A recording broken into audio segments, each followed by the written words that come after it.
Bioquímica en Movimiento Toledo. Somos una asociación juvenil, sin ánimo de lucro, y está fundamentalmente formada por estudiantes del grado de Bioquímica aquí en la Facultad de Toledo. Como objetivos tenemos 3. El primero es visibilizar nuestro grado, el grado de Bioquímica, pero tenemos 2 más y me enorgullece decir que los estamos cumpliendo en el día de hoy.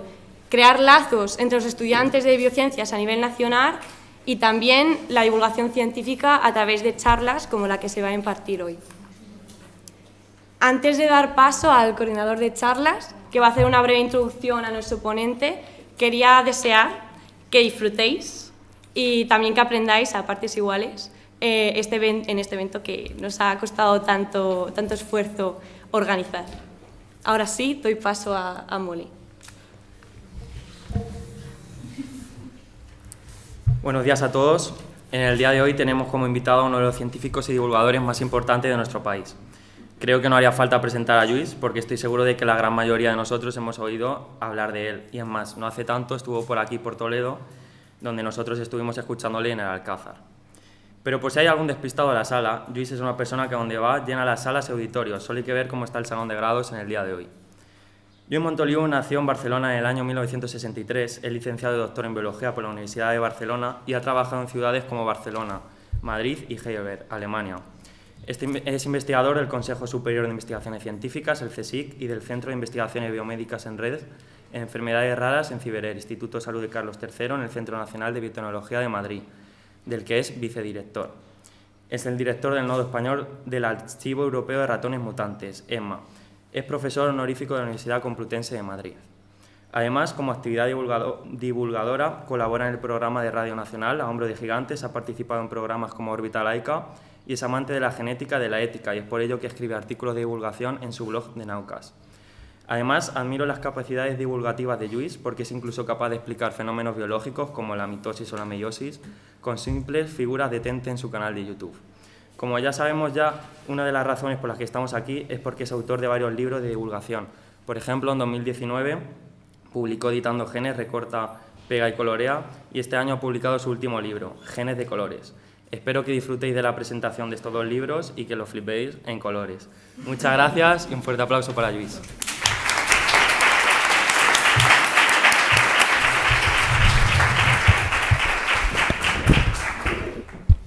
Pues buenos días a todos y, ante todo, muchísimas gracias a Carlos y a Sara y a Carlos y a todos los miembros de Bioquímica en Movimiento. Es importantísimo que vosotros, estudiantes, os organicéis en asociaciones como esta y que promováis este tipo de actos que, en definitiva, lo que hacen es pues, aprovechar el entorno en el cual estamos, ¿no? El entorno académico en el cual estamos. Bueno, hoy me han traído aquí para varias cosas y yo encantado de que me uséis para diferentes cosas y para presentar pues, algunos de los libros que he publicado y que lo que pretenden es llevar pues, lo que me apasiona, que es la genética, pues, al común de las gentes. También es nuestro trabajo, es vuestro trabajo. Vosotros estáis estudiando bioquímica, ciencias, y el saber contarlo y trasladarlo a la ciudadanía es parte de nuestro trabajo. Y creo que de una manera u otra pues os invito a que lo intentéis y que lo probéis, porque seguro que esto genera siempre muchísimas alegrías, ¿no? El ver que la gente le brillan los ojos cuando entiende algo, cuando alguien se toma la molestia de explicárselo con palabras llanas, sin tecnicismos, creo que es muy importante, porque luego esa misma gente es a la cual le vamos a pedir apoyo o ayuda con cualquiera de nuestras reclamaciones porque necesitamos más dinero para trabajar, para investigar, reclamaciones porque necesitamos más contratos predoctorales, postdoctorales, etc. Y es importante que a la gente que le vamos a pedir apoyo, pues al menos reciban algo de nuestra parte. Bueno, la primera de las intervenciones la voy a dedicar unos 15 a 20 minutos a presentaros este último libro, que es un libro que, gracias a una librería de Toledo que nos ha traído aquí unos cuantos ejemplares, se llama Genes de colores, ¿no? ¿Y qué son los genes de colores? Bueno, los genes de colores son aquellos genes que directa o indirectamente están involucrados en la fabricación, en la distribución y en el depósito de los pigmentos, ¿no? Y esto, pues, son genes que entre otras muchas características, generalmente, no todos, pero generalmente son prescindibles. Si tú tienes un gen que determina el desarrollo de las válvulas del corazón y ese gen deja de funcionar, vas a tener un problema en el desarrollo cardíaco y probablemente no vayas a nacer, probablemente no tengas la oportunidad de nacer. Por lo tanto, es difícil hacer experimentos con estos genes. Hay maneras de hacerlo. Pero si estás trabajando con genes de colores en los cuales cuando uno tiene una mutación en estos genes, lo máximo que puede pasar es que o cambia tu color, o dejas de tener color, o tienes más color, o cambia tu patrón de pigmentación, pero el animal, la persona, sigue vivo. Y esto es muy importante, porque esto nos permite entender por qué los genes de colores fueron de la mano de los inicios de la genética. Gracias a que trabajamos con genes cuyas mutaciones son compatibles con la vida, podemos hacer experimentos y podemos avanzar. Y de hecho, el progreso de la genética le debe mucho a la pigmentación y la pigmentación le debe muchísimo a la genética. ¿Cuántos de estos genes de colores tenemos? Bueno, lo que vais a estar viendo mayoritariamente, este libro lo hemos publicado con una editorial pequeña, una editorial familiar que se llama Next Door Publishers y de Pamplona. Y es una editorial que cuida mucho cada una de las obras, ¿no? No solamente estos, tienen muchas otras obras de divulgación. Y en particular en esta obra han decidido apostar por ilustraciones que son originales.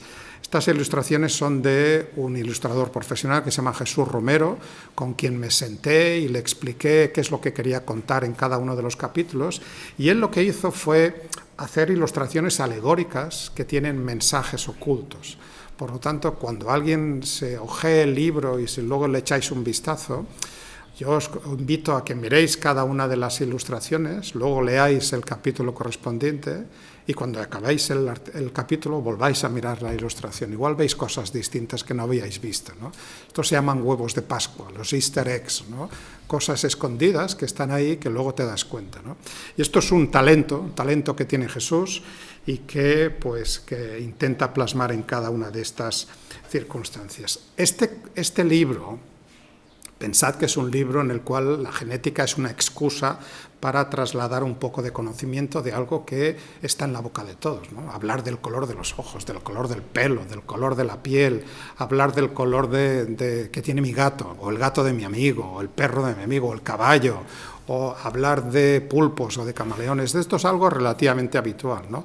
Es un libro que, como digo yo, genera conocimiento para las tertulias, ¿no? Con amigos, estás ahí en el bar o estás ahí en casa, en domingo por la tarde, después de comer, después del arroz, y de repente dices, ¿sabes lo que acabo de leer?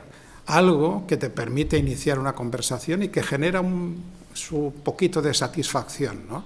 Y esto es lo que hemos pretendido. Y luego también es un canto a la diversidad de las personas, a aceptarnos como somos, y de una vez por todas a remover y evitar cualquier traza de racismo que podría estar contaminando nuestra sociedad, ¿no? Todos sabemos que el cómo seamos, lo que vayamos a ser, lo que nos vayamos a convertir, qué es lo que vamos a trabajar en la vida, nuestros sueños, nuestras familias, esto tiene poco o nada que ver, absolutamente nada que ver con el color de nuestra piel, ¿no? Y esto lo tendríamos que tener muy claro, ¿no? Y este mensaje es el que está permeando a lo largo de todo el libro, ¿no? Evidentemente es un alegato contra el racismo, pero desde la genética, desde la biología. Nunca estuvo justificado el racismo, tampoco desde la biología, ¿no? Claro, pero fijaros que la biología es contraintuitiva, y esto seguro que os lo han explicado vuestros profesores, ¿no? Hay muchas cosas que dices, bueno, pues esto tiene que ser así, porque yo lo veo así, ¿no? Bueno, la biología no es una disciplina intuitiva, es una disciplina observacional, es experimental, hay que hacer experimentos y hay que anotar observaciones, ¿no?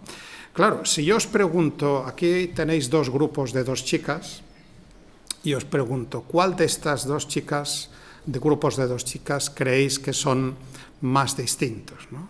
Aquí tenéis una chica que parece de origen africano y una chica que parece de origen nórdico, y luego tenéis 2 chicas asiáticas, ¿no?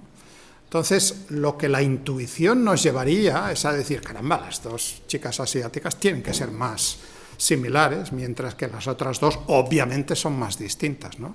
Bueno, pues no es así. Son igual de parecidas o igual de distintas, ¿no? Tenéis que acordaros que estos genes de la pigmentación, estos genes de colores, son muy escandalosos, generan cambios en nuestro aspecto de una forma muy espectacular, pero en definitiva son muy pocos y el resto del genoma lo tenemos ahí. De hecho, somos mucho más parecidos entre nosotros de lo que estamos dispuestos a aceptar, ¿no? Fijaros, ¿no? Este aborigen australiano y esta chica nórdica pues se parecen igual que una persona de Badajoz y una persona de Toledo. Nos parecemos al 99,9%. Y lo que nos diferencia, este 0,1%, esencialmente, esos 3 millones de pares de bases, que son lo que tenemos entre diferencias, ¿no? 5 o 6 millones de nucleótidos distintos entre cada uno de nosotros, las diferencias son individuales, no son poblacionales, fundamentalmente son individuales.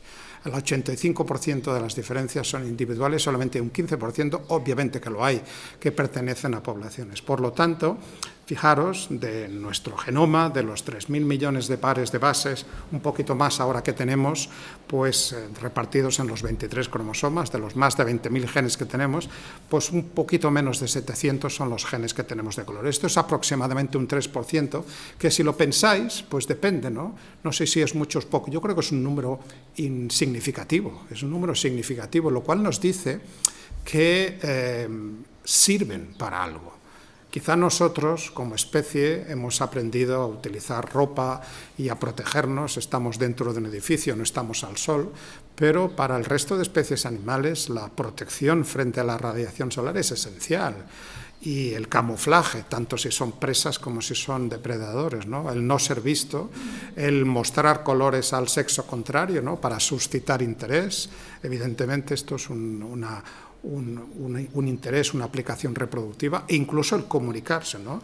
Los camaleones, por ejemplo, que cambian tanto de color, no solamente cambian para camuflarse, sino para comunicarse, ¿no? Estos códigos de color sirven para comunicarse con otros elementos, ¿no?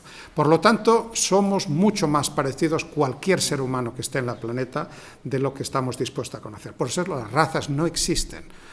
No uséis nunca, por favor, la palabra raza, se sigue utilizando y constantemente aparece en televisión y en periódicos. No existen las razas, ¿de acuerdo? Somos todos una misma especie, somos todos el mismo grupo de personas, simplemente que tenemos mutaciones en 1 o 2 genes, o 3 o 4 genes, muy pocos genes, que a veces cambian perfectamente nuestro color, como por ejemplo las personas pelirrojas.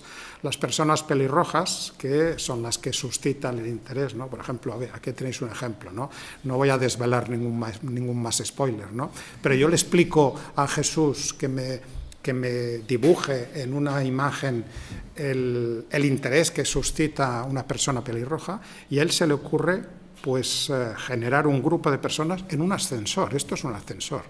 Y fijaros que cada una de las personas por sí mismas son singulares. En cambio, la única que suscita interés es la que está en el centro, que es la persona pelirroja. ¿Y por qué suscitan interés? Pues evidentemente porque son poco frecuentes, al menos en nuestro país, ¿no? Acordaros que tenemos solamente 2 pigmentos, el oscuro, la eumelanina, y el rojizo amarillento, que es la feomelanina, que precisamente es el único que tienen las personas pelirrojas, ¿no? Y que la mezcla de ambos dos es lo que genera todo este continuo de colores de piel y colores de pelo, ¿no? Claro, cuando nosotros, nuestros antepasados homínidos, pues emigramos hacia el norte desde África y veníamos con la piel muy oscura, claro, llegamos al norte, resulta que al norte pues hay 6 meses al año en el cual casi no ven el sol, ¿no? Claro, lo que nos servía en África para protegernos de la radiación, pues cuando estábamos en el norte, pues aquello resulta que bloqueaba el acceso del sol para la síntesis o para completar la síntesis de una vitamina muy importante, que es la vitamina D, que sabéis que necesitamos, claro, aquí estamos, fijaros, estamos aquí al sol, 10 minutitos es suficiente para tener la vitamina D que necesitamos cada día. Además, aquí la podemos obtener por la dieta, ¿no? Huevos, una pastillita o lo que sea, ¿no? Pero claro, esto no era así. Entonces, digamos, aparecieron mutaciones que le daban un beneficio, le daban una ventaja evolutiva a estas personas, ¿no? Y las mutaciones que aparecieron palidecían la piel. Y al palidecer la piel podían aprovechar estos exiguos rayos solares y acabar de completar, ¿no? Lo que pasa que en el mismo olote, en el mismo peaje, al palidecer la piel, aparecían los ojos azules de muy poca pigmentación, y aparecía este color tan peculiar que es el color de pelo pelirrojo, ¿no? Pero quiero que entendáis que la mutación directora de esto fue el palidecimiento de la piel, ¿no? Esto ocurrió diferentes veces en diferentes sitios, y en Europa en estos momentos pues tenemos zonas que llegan hasta un 30% de personas pelirrojas, en Escocia, en Gales, en Irlanda, alrededor de Moscú, mientras que el resto de países pues estamos entre un 1 o un 2%, exceptuando algunos puntos concretos en los cuales tuvimos la visita de nuestros amigos británicos, ¿no? Poca gente se acuerda de que Menorca estuvo gobernado por los británicos durante todo el siglo XVIII, casi 100 años. Menorca estuvo gobernada por los británicos, que fueron ahí y dejaron sus semillitas, claro. Entonces, ¿dónde encontraremos más pelirrojos hoy en día? Pues en las Islas Baleares, particularmente también en Menorca, ¿no? O, por ejemplo, los británicos que decidieron instalar una empresa minera en Río Tinto, ¿no? En Huelva, pues evidentemente se llevaron ahí trabajadores. ¿Y dónde hay más pelirrojos en Andalucía? Pues alrededor de esa zona también, pues estos son productos históricos, ¿no? ¿Qué es lo que pasa a veces cuando dejamos de tener pigmento? Pues que aparece el albinismo, ¿no? Y aquí quiero que miréis esta ilustración y quiero que os deis cuenta qué es lo que nos está diciendo Jesús aquí, ¿no? Nos está diciendo aquí, fijaros que aquí hay un niño naturalmente que tiene un aspecto africano, pero evidentemente no tiene pigmentación, está sosteniendo un conejo albino, pero ¿qué le pasa a su brazo? ¿Cómo es su brazo? Su brazo es un brazo ortopédico. ¿Y por qué tiene un brazo ortopédico? ¿Por qué creéis que tiene un brazo ortopédico este niño con albinismo africano? ¿Qué lo sabe? Porque se lo han cortado. Porque se lo han cortado. Entonces, esta es una imagen muy potente que nos recuerda que hay un grupo de personas en el mundo que, por el hecho de tener una mutación que pierde la pigmentación, lo que son cazados, son perseguidos, son mutilados, son secuestrados, son asesinados, porque existe una creencia absolutamente despreciable y horrible que dice que poseer un fragmento del cuerpo de una persona con albinismo nos va a dar salud y fortuna, ¿no? Fijaros qué despropósito, ¿no? Y esto está ocurriendo año 2022. No estoy hablando de la Edad Media, estoy hablando de hoy en día, ¿no? Simplemente tenéis que ir al Guardian, un diario británico, hace un par o tres de semanas, había una noticia de uno de los ataques, ¿no? Y fijaros toda esta información que está contenida en esta imagen, ¿no? Personas con albinismo que hay de diferentes tipos, hay diferentes genes, hay 22 tipos de genes que dan otros tantos tipos de albinismo.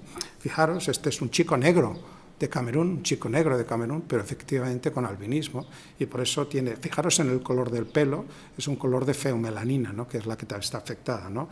Este es otro tipo de albinismo, una chica que también nosotros diagnosticamos en el laboratorio, en el Ciber de Enfermedades Raras, o incluso niños y niñas que no catalogaríamos como personas con albinismo, porque históricamente se asoció el albinismo, incluso su nombre, a pérdida de pigmentación, cuando en realidad pues es un problema de visión alterada que suele cursar, pero no siempre, con pérdidas de pigmentación. Esta es una niña con albinismo que tiene los mismos problemas de visión, pero que tiene una cierta pigmentación. Claro, esa pigmentación nosotros la usamos para protegernos del sol. Las personas que no tienen esa pigmentación, pues tienen que protegerse con cremas y con ropa. Claro, en Europa esto es fácil.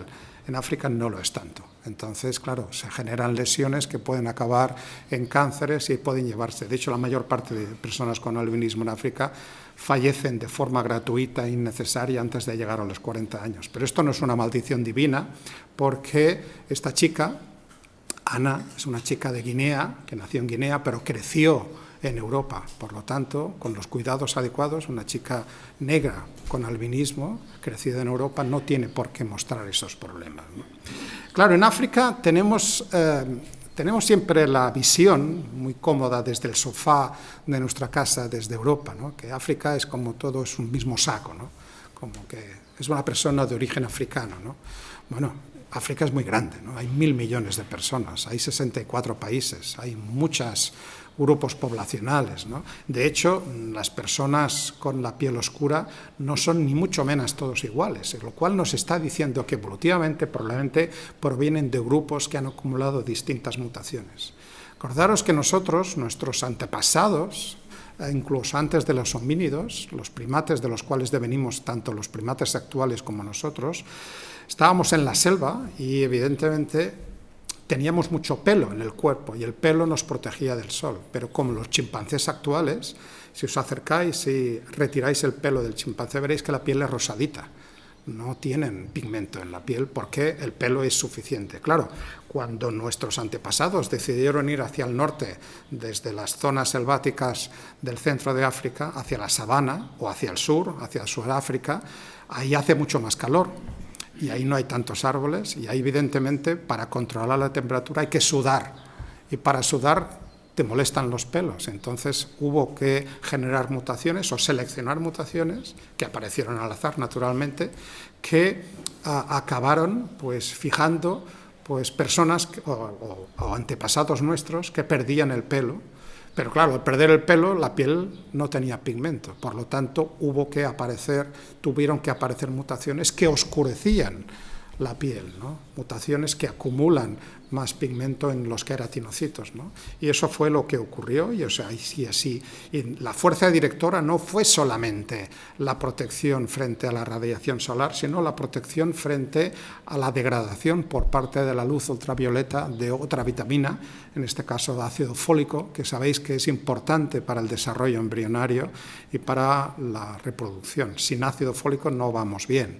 Entonces, aquellos que no tenían una protección adecuada, pues dejaban menos descendencia y sabéis que por evolución, pues esto acabó haciendo así. Pero si nos fijamos en las diversas personas de piel oscura, pensad que en Somalia, el sur de Sudán, es donde están las personas probablemente con la piel más oscura, mientras que si nos vamos hacia el norte o hacia el sur, hacia el Magreb o hacia Sudáfrica, hacia Botsuana, ahí encontramos personas con la piel oscura, pero bastante menos oscura, ¿no? A veces la pérdida de pigmentación, fijaros, no solamente ocurre de forma sistemática, sino que ocurre en zonas, ¿no? Esta es la ilustración que propuso Jesús para explicarlo, ¿no?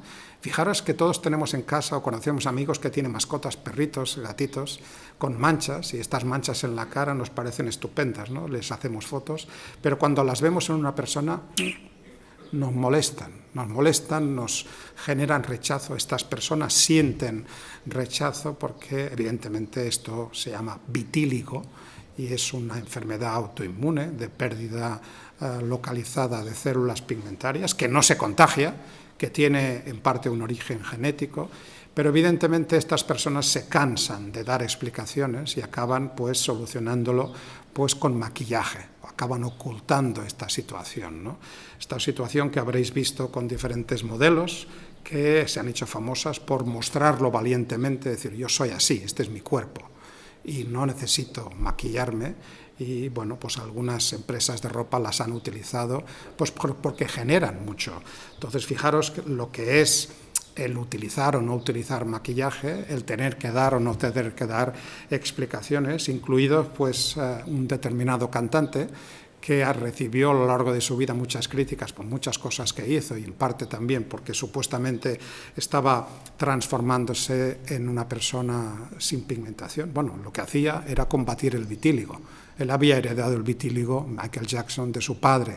Entonces lo puedes combatir de dos maneras, o las manchas blancas las oscureces con el color de tu piel, o el resto de la piel oscura la palideces, ¿no? Existen tratamientos que lo que hacen es acabar de matar las células pigmentarias y este fue el tratamiento que decidió optar. Es una decisión personal que tomó y así se explica, ¿no?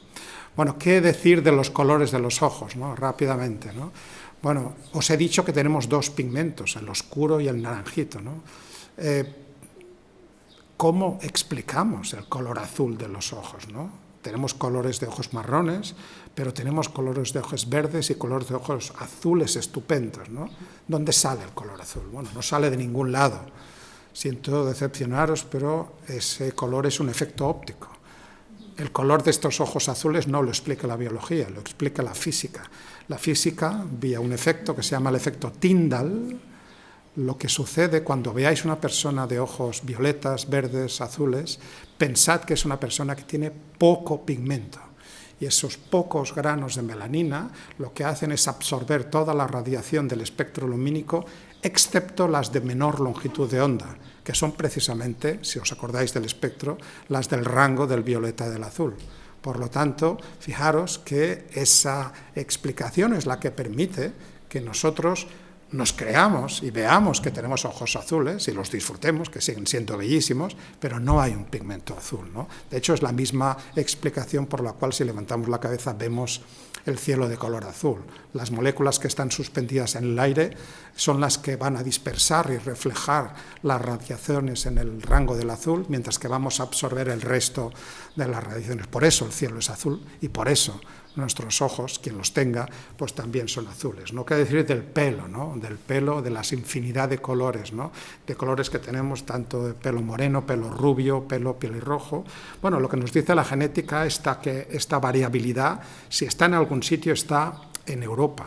La mayor parte de variabilidad en colores de pelo y en colores de piel y en colores de ojo la tenemos en Europa, ¿no? Probablemente causada por estas mutaciones iniciales que acomodaron a nuestros primeros antepasados a palidecer la piel, ¿no? Si nos vamos a América del Sur, o nos vamos a África, nos vamos a Asia, ¿alguien ha visto un japonés de rubio?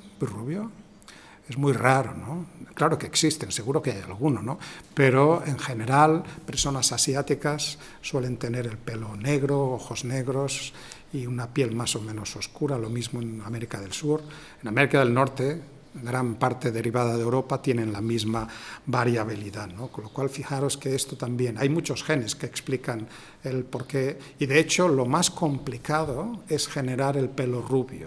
Esto es algo que aprendemos de la genética, ¿no? Generar pelo castaño, pelo moreno o generar un pelo pelirrojo se explica con muy pocos genes. El generar un pelo rubio requiere bastantes mutaciones en varios genes, ¿no? Y de hecho es más frecuente en mujeres que en hombres, ¿no? Hay por ahí algunos genes que están ligados a sexo que todavía no entendemos. Las canas, ¿qué pasa con las canas, ¿no? Nos las quitamos, nos las arrancamos, bueno, podéis arrancar las veces que queráis. Cuando sale una cana, el próximo pelo que van a hacer de ese folículo va a ser otra cana, ¿de acuerdo? Y va a ser otra cana porque acordaros que tenemos un bolsillito en cada uno de estos folículos, que es el que nos provee de las células troncales que dan lugar a los melanocitos, que van a migrar a la vaina, al fondo del folículo, en la base del pelo donde está creciendo, y van a trasladar los paquetes de melanina a los queratinocitos que van a formar la queratina de la vaina del pelo. Claro, esto requiere que este bolsillo vaya regenerando las células troncales. Se pierden por dos motivos. Se pierden cuando envejecemos, lógicamente, se agotan, y una vez se ha agotado ya no hay nada que rascar. Pero también se pueden perder, y esto lo sabíamos por tradición, y nuestras abuelas nos habían dicho: ¡ay, niño, que me vas a dar un disgusto! ¡Ay, que va un disgusto y va a salir una cana!, ¿no? Bueno, pues los disgustos, el estrés, resulta que lo vemos perfectamente con los gobernantes cuando empiezan su presidencia y cuando la dejan. Bueno, pues esto sabemos que ahora es cierto, no hay una conexión, y las hormonas del estrés, en particular la adrenalina, vacían activamente los bolsillos de células troncales. Por lo tanto, podemos tener canas porque envejecemos o porque estamos estresados, ¿no? Luego hablo de diferentes situaciones que brevemente, hablo de los animales más escandalosos que hay en la selva, ¿no? Las cebras, ¿no? Sí, os he explicado que las cebras, que los animales suelen usar la pigmentación para camuflarse, ¿no? No parece ser el caso de las cebras, ¿no? A las cebras se las ve a la legua, ¿no? Y bueno, hay muchas explicaciones, no voy a desvelar, tenéis que echar un vistazo al libro, podéis verlo, o en las publicaciones, pero os va a sorprender el por qué las cebras tienen estas rayas blancas y negras, y además os voy a dejar con la pregunta inquietante de si son negras con rayas blancas o son blancas con rayas negras, que no es una pregunta fácil de resolver. y que está resuelta y que ahí explicamos, ¿no? Quiero deciros que hay personas que, sin saber de genética, han contribuido a saber cómo se forman estos patrones, ¿no? Alan Turing, que es un matemático que recordaréis, habréis visto la película Enigma, ¿no? La máquina Enigma que codificaba los mensajes de los alemanes en la Segunda Guerra Mundial, que descifró su código Alan Turing y su equipo. Pues Alan Turing también describió un sistema de ecuaciones diferenciales que permitía explicar las interacciones entre células, que variando los parámetros de estas ecuaciones permitía explicar prácticamente todos los patrones de pigmentación que hay en la naturaleza, sin saber de biología y sin saber de genética. Esto lo hizo en el año 52 y seguimos usando todavía esas ecuaciones para explicar incluso las rayas de las cebras, ¿no? Los colores de los gatos, ¿no? ¿Quién no ha visto gatos tricolores, ¿no? Los gatos tricolores, ¿qué son? ¿Machos o hembras? Son hembras.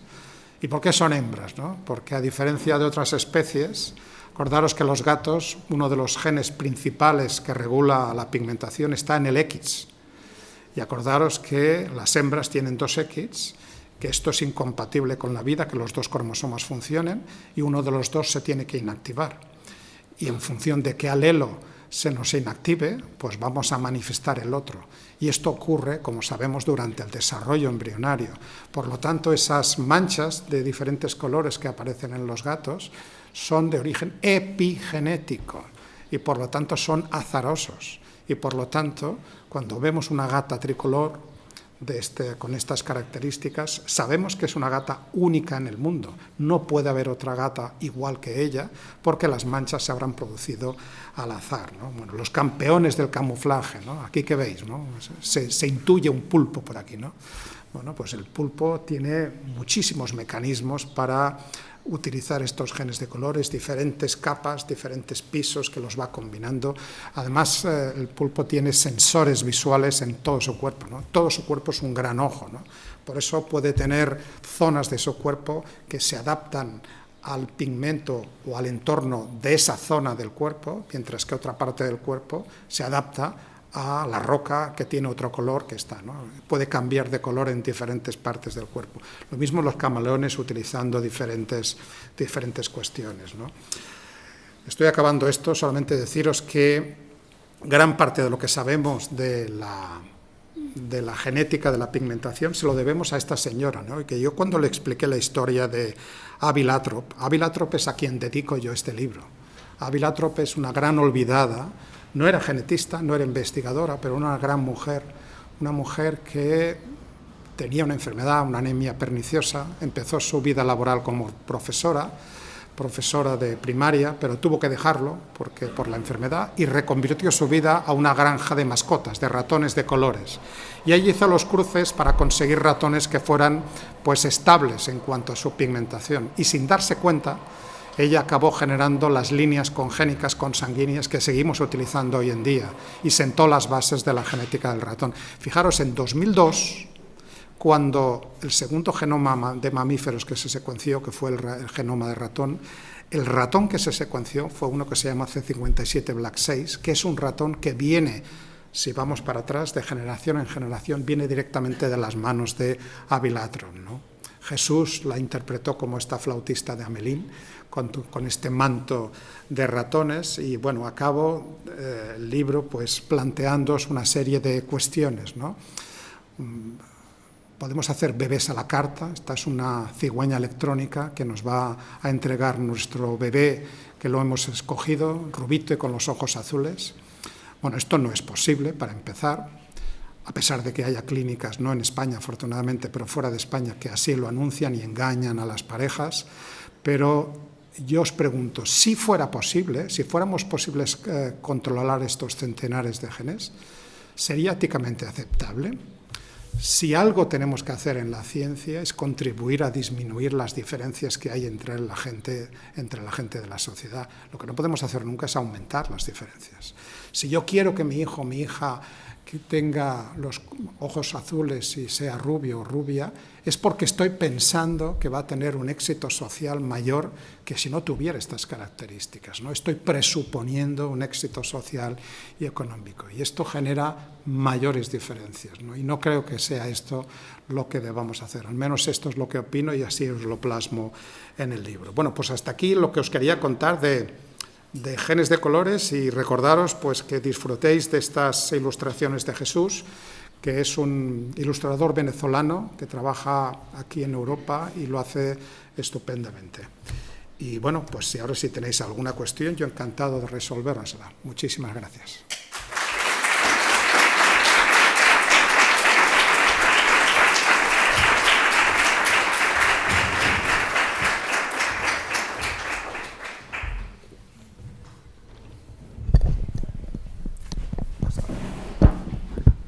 Si alguien tiene alguna pregunta, puede aprovechar ahora o al final del evento. Bueno, pues muchas gracias, Lluís, por la presentación de los libros, muy interesante. Recordad que los podéis comprar al final de la charla y Lluís os los podrá firmar. A continuación, damos paso a la charla La edición genética con CRISPR hoy. Éxitos, retos y limitaciones. Aunque Lluís empezara su carrera investigadora trabajando con plantas, a día de hoy investiga en enfermedades raras como es el albinismo, utilizando modelos animales como es el ratón, modificado genéticamente con CRISPR, de cuyo uso fue pionero en España. Es por ello que hoy nos va a hablar tanto del lado bueno como del lado malo de esta gran herramienta biotecnológica. Muy bien, cambiamos de tema, aunque no dejamos la genética, y vamos a hablar ahora de estas herramientas que nos han cambiado la vida a muchos, ¿no? De hecho, estaba hablando con una de vuestras profesoras de genética, me decía que también estaba utilizando. Y esto es así. Las herramientas CRISPR han llegado para quedarse y prácticamente están en todos los laboratorios. Y me atrevería a decir prácticamente, ¿no? O sea, no hay laboratorio de biología o genética que no haya encontrado un uso para estas herramientas, ¿no? Herramientas que por vez primera, lo que nos permiten es hacer algo que habíamos especulado sobre ello durante muchísimos años, desde los años 70, desde los inicios de la ingeniería genética. Acordaros de esa reunión que hubo en California, en Asilomar, donde cuando empezaron a darse cuenta de que podían mezclar fragmentos de ADN de diferente origen, pensaron, uy, vamos a ver qué es lo que estamos haciendo. Vamos a ver si esto no nos va a generar más problemas que los beneficios que les estamos esperando, ¿no? Entonces, claro, se especuló con la posibilidad de cambiar, de editar el genoma humano, pero evidentemente en los 70 esto no era posible, ni en los 80, ni en los 90, ni al principio del siglo. Pero fijaros, cuando aparecen estas herramientas, cuando los primeros experimentos se publican en 2013, queda claro que son las que nos van a permitir, y de hecho ya han permitido, modificar el genoma de los seres humanos. Esta es la primera vez que ocurre esto en la historia de la biología, en la historia de la genética. Hemos modificado otras especies, lo hemos hecho con mayor o menor eficacia, pero mediante las herramientas de edición génica, en particular con las CRISPR, que están en todas partes, que afectan tanto a las plantas como a los animales, como a diagnóstico, como a terapia, como incluso como la P, ¿no? Aquí este es un mamut lanudo, ¿no? Hay quien piensa que puede utilizar CRISPR para desextinguir, ¿no? Y incluso se ha inventado esta palabra, George Church, de Harvard, ¿no? No voy a hablar de ello, pero si alguien está interesado os lo puedo contar, ¿no? Entonces, fijaros que es por primera vez estas herramientas nos permiten hacer algo que hasta ahora era pura especulación, ¿no? El papel lo aguanta todo, pero es que ahora resulta que esto es la realidad. Bueno, esto se lo debemos a varias gente, en particular a dos investigadoras, a Emmanuelle Charpentier, francesa, directora de un centro Max Planck en Berlín, microbióloga, y a Jennifer Doudna, que es bioquímica de la Universidad de California en Berkeley. Ellas dos coincidieron en una reunión en Puerto Rico a principios del 2011. Acababa de publicar un artículo sobre CRISPR, el primero de ellos, Emmanuelle. Jennifer ya tenía varios publicados, era una persona con prestigio en el campo, y decidieron hacer un experimento que publicaron en junio de 2012 en Science, un experimento que explicaba pues los ingredientes del sistema CRISPR de una bacteria, Streptococcus pyogenes, y este artículo en Science, 8 años después, les llevó a recibir el Premio Nobel de Química por el desarrollo de un método de edición genética. Un método quiere decir que hay más, porque hay que recordaros que CRISPR, que son las que hemos perdido todos el sentido con las CRISPR, de hecho son la cuarta de las herramientas, por lo menos, que hemos desarrollado a lo largo de los años. Acordaros que en el 95 empezamos a utilizar las meganucleasas, que eran como enormes enzimas de restricción, que eran capaces de detectar una secuencia de 20 a 40 pares de bases. Claro, tenían una versatilidad nula. O tienes la secuencia o no la tienes, y si no la tienes, pues no puedes cortar.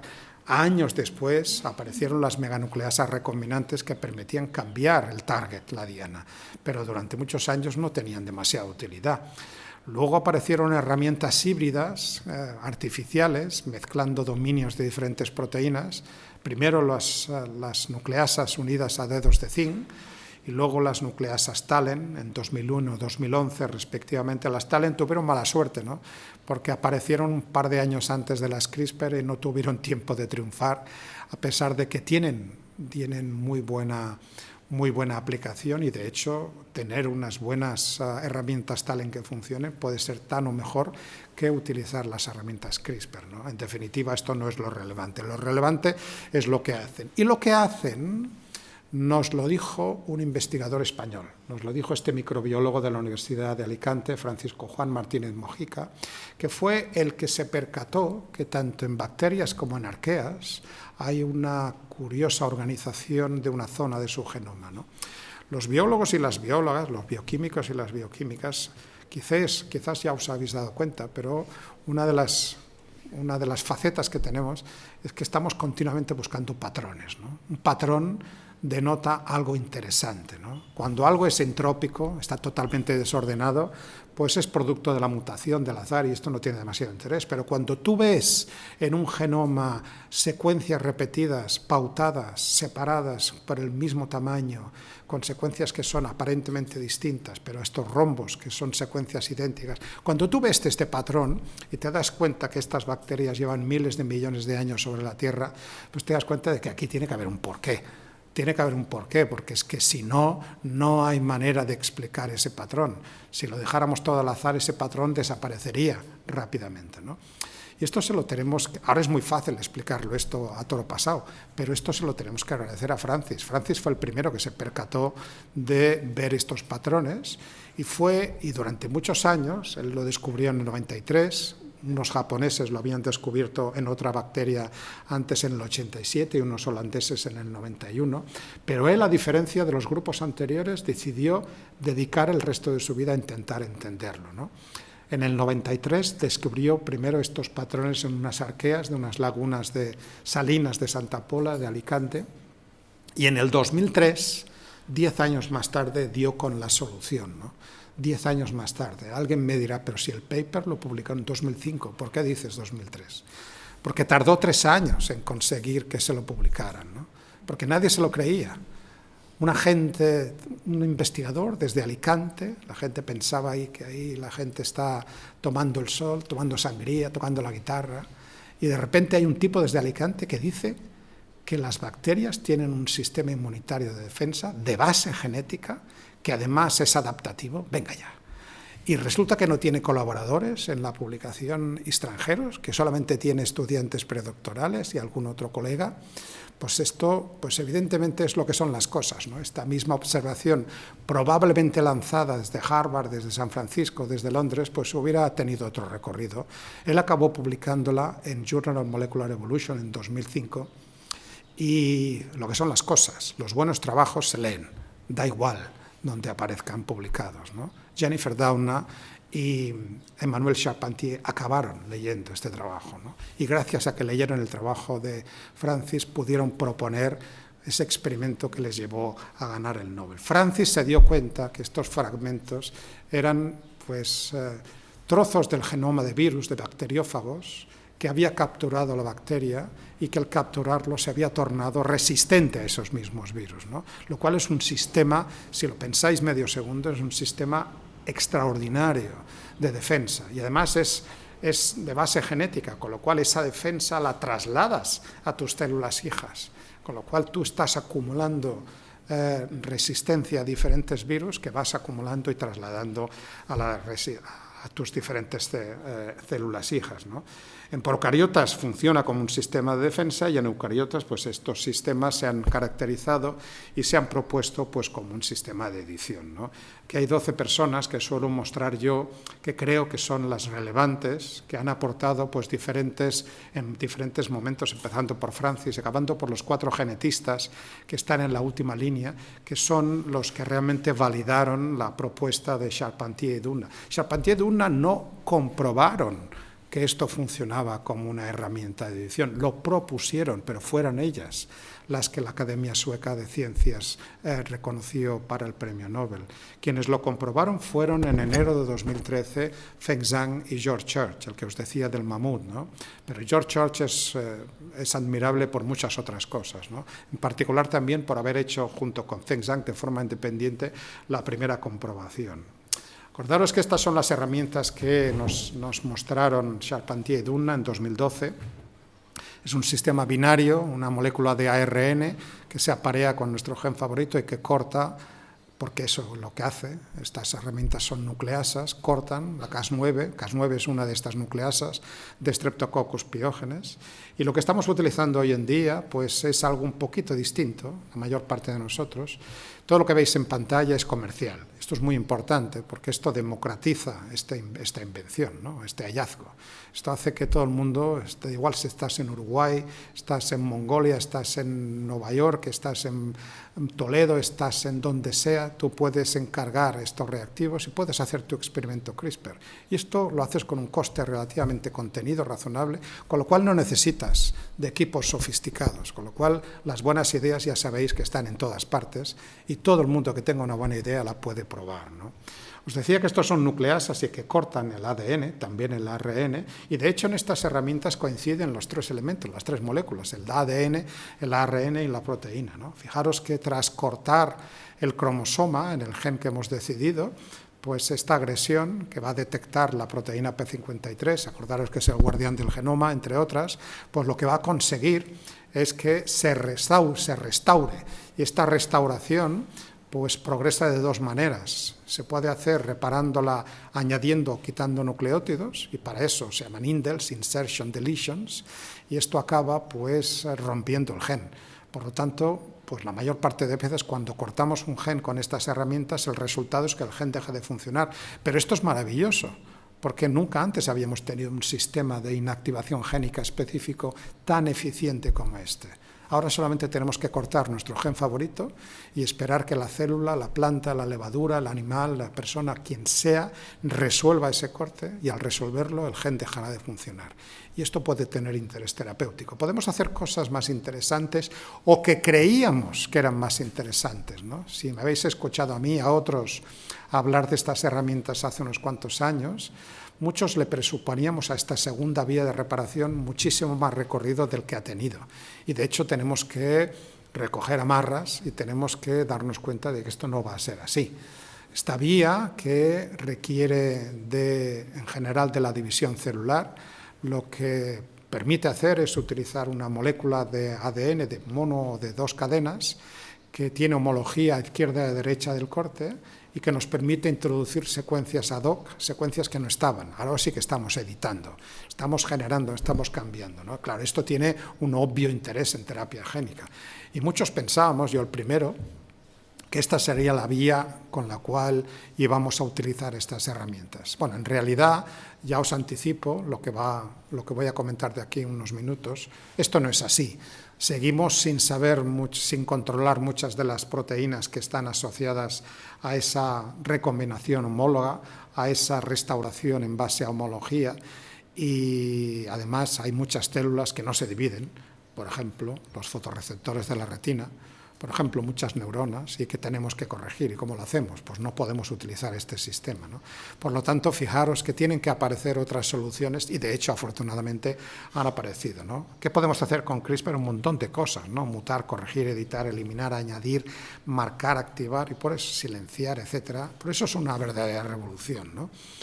Lo más fácil es eliminar un gen, y esto prácticamente, pues yo creo que me atreveré a decir que todos en algún momento habréis hecho, los que hayáis tenido oportunidad de utilizar CRISPR, bien sea en un cultivo celular, bien sea en una planta, en una levadura, en una bacteria, en otra bacteria o en un animal o incluso en células humanas, podréis haber hecho en esto. Y uno se puede preguntar, ¿y esto para qué sirve, no? Esto de eliminar un gen, ¿no? Bueno, pues sirve de muchas cosas. Yo os podría traer varios ejemplos, pero os he traído uno que creo que ilustra algo inesperado, ¿no? Que ha estado gestándose durante muchos años, pero que ha explotado en los últimos meses, ¿no? Me refiero a los xenotransplantes. Me refiero al uso de órganos animales para introducirlos en cuerpos humanos. Evidentemente, si lo hacemos, nuestro sistema inmunitario, que su función principal, acordaros, no es luchar contra las infecciones, esto es un subproducto de lo que hace, la función principal del sistema inmunitario es distinguir entre lo propio y lo extraño. Distingue esas células del cerdo y evidentemente monta un sistema de rechazo. Para eso tenemos que engañarlo. Y para engañarlo tenemos que inactivar una serie de genes que decoran las células porcinas y que no tenemos nosotros para que desaparezcan, y tenemos que añadirle al genoma porcino toda una serie de genes humanos de reguladores, por ejemplo de la vía del complemento, para que también reduzcamos este rechazo, ¿no? Fijaros, los cerdos que se están utilizando en xenotrasplante tienen 10 modificaciones genéticas, 4 inactivaciones y 6 adiciones de genes humanos, ¿no? ¿Cómo hacen estas inactivaciones? De diferentes maneras, también con CRISPR. Con lo cual ahí tenéis una oportunidad para explicar para qué sirve CRISPR. CRISPR también sirve para eliminar, y esto lo hizo Church en 2017, pues todos los virus, retrovirus porcinos que tienen los cerdos, que a los cerdos no les hacen nada, pero evidentemente si metemos un órgano de un cerdo dentro de una persona que va a estar sometida a drogas inmunosupresoras, lo último que queremos es que tenga una explosión vírica, tenga ahí un montón de retrovirus, ¿no? George Church se propuso y consiguió eliminar nada menos que los más de 60 inserciones que tenía del retrovirus en el genoma, ¿no? Esto es un experimento masivo que no hubiera sido posible esto de otra manera si no es con estas herramientas, ¿no? Bueno, esto ha pasado de ser ciencia ficción a ser una realidad. En septiembre del año pasado, probablemente recordaréis que en Nueva York una mujer en muerte clínica, su corazón latía, estaba con un respirador, pero su cerebro había dejado de funcionar, lo que se llama muerte clínica, muerte cerebral. Sus familiares aceptaron esta prueba, este experimento único, y le conectaron un riñón de estos cerdos a su pierna, a la circulación sanguínea. ¿Por qué?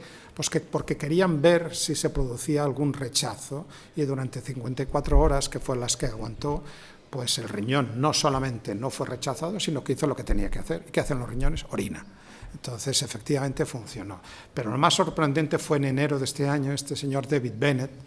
Este señor sí que pudo consentir, recibió la información, la FDA en Estados Unidos, en Maryland, autorizó el uso compasivo de este experimento. Esta es una persona que tenía una cardiomiopatía muy avanzada, iba a morir sí o sí, tenía otras comorbilidades que hacían imposible que esta persona recibiera un corazón de otra persona. No era un candidato para la lista de espera, se iba a morir sí o sí, por eso el uso compasivo.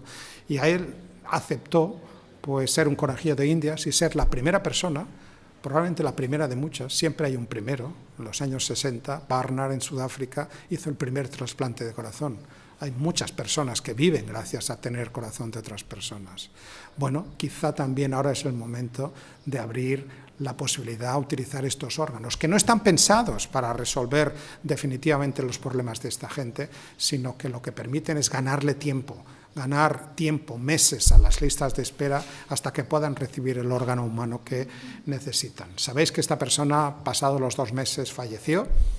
Todavía están investigando por qué falleció, pero lo que está claro es que no falleció por un rechazo del sistema inmunitario. Parece ser que este cerdo, este órgano, parecía estar infectado por un citomegalovirus que acabó también infectando al paciente, ¿no? Eso todavía está por investigar. Pero lo que es importante es que no parece que fuera debido al rechazo, ¿no? Si podemos eliminar un gen, podemos eliminar una parte de un gen, y esto es generar deleciones, y esto es muy interesante porque nos permite acercarnos a a una parte del genoma que siempre ha sido muy complicada de investigar, que es la zona no codificante, que sabéis que es la mayoritaria, ¿no? Sabéis que un 98% del genoma está formado por diferentes familias de secuencias repetitivas y luego por reguladores de la expresión génica, ¿no? Sitios de contacto a factores nucleares, a factores de transcripción que determinan dónde y cuándo se tiene que expresar un gen y en qué nivel, ¿no? Entonces, siempre ha sido complicado hacer investigación funcional en el genoma no codificante precisamente por la gran cantidad de secuencias repetitivas, ¿no? Nosotros que trabajamos en albinismo, en el laboratorio, en esta condición genética poco frecuente y que utilizamos animales para acercarnos a esta enfermedad rara también llamada, pues hemos generado a lo largo de los años un montón de animales modificados genéticamente con diferentes niveles de expresión de estos genes.